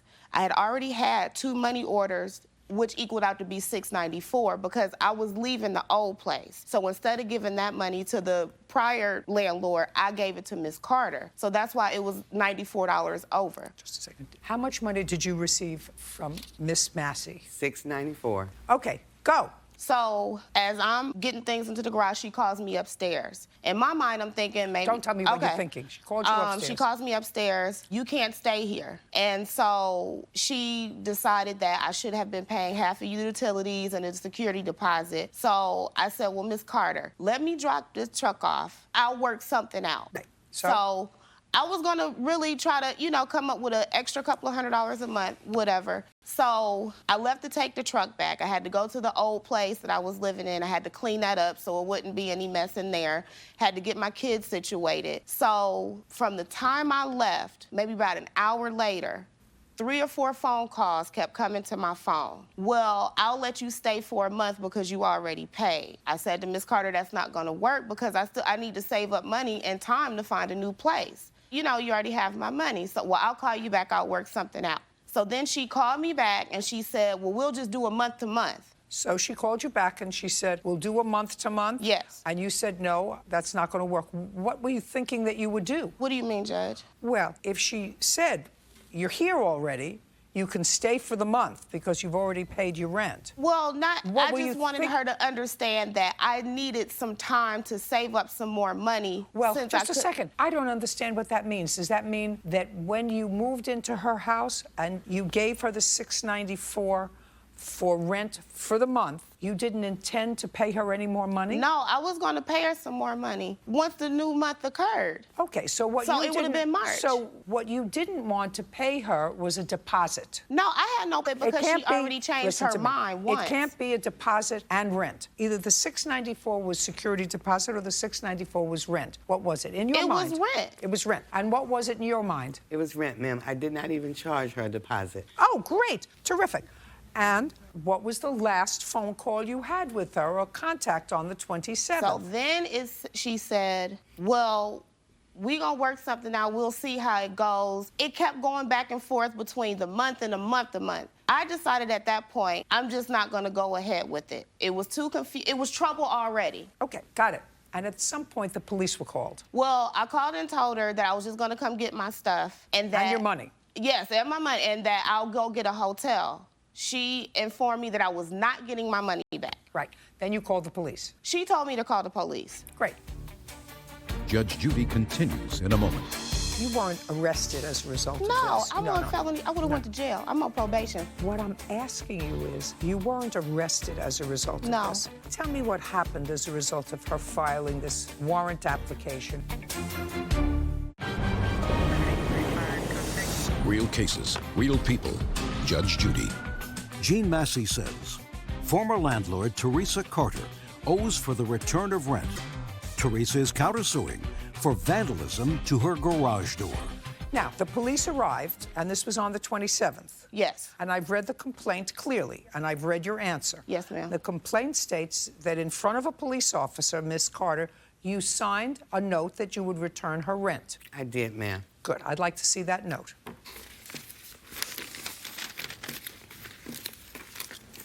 And you never did, in fact, move in and stay there? No, no.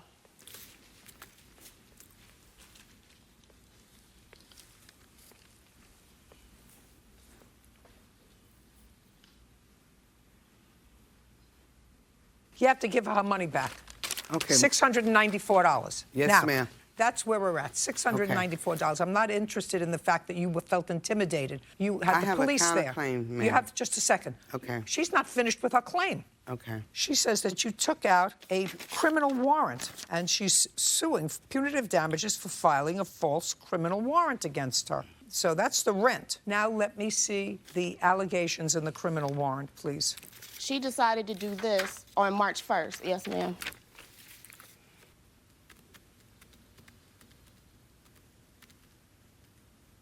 You weren't arrested as... What I'm asking you is, you weren't arrested as a result of No. this. Tell me what happened as a result of her filing this warrant application. It was dismissed. She didn't even show up. Can I see the dismissal, Yes, ma'am. please? It was originally scheduled for April 7th, and In Georgia, they allow you to speak with the mediator first, because once you sit in front of a judge, that's the finalization of it. So the mediator advised. Don't tell me. Okay. It was rescheduled to May 26th because she had insufficient evidence. 5/26. May 26th, she didn't even show up. Case was thrown out. Okay. Judge Judy continues in a moment. Closed captioning sponsored by. Want justice? Go to judgejudy.com. Like us on Facebook and follow us on Twitter. It is clear that this was dismissed. It was dismissed, Judge, Your Honor, because I had a doctor's appointment. I went down and asked the judge if I could reschedule this because I had a doctor's appointment. I wouldn't make it.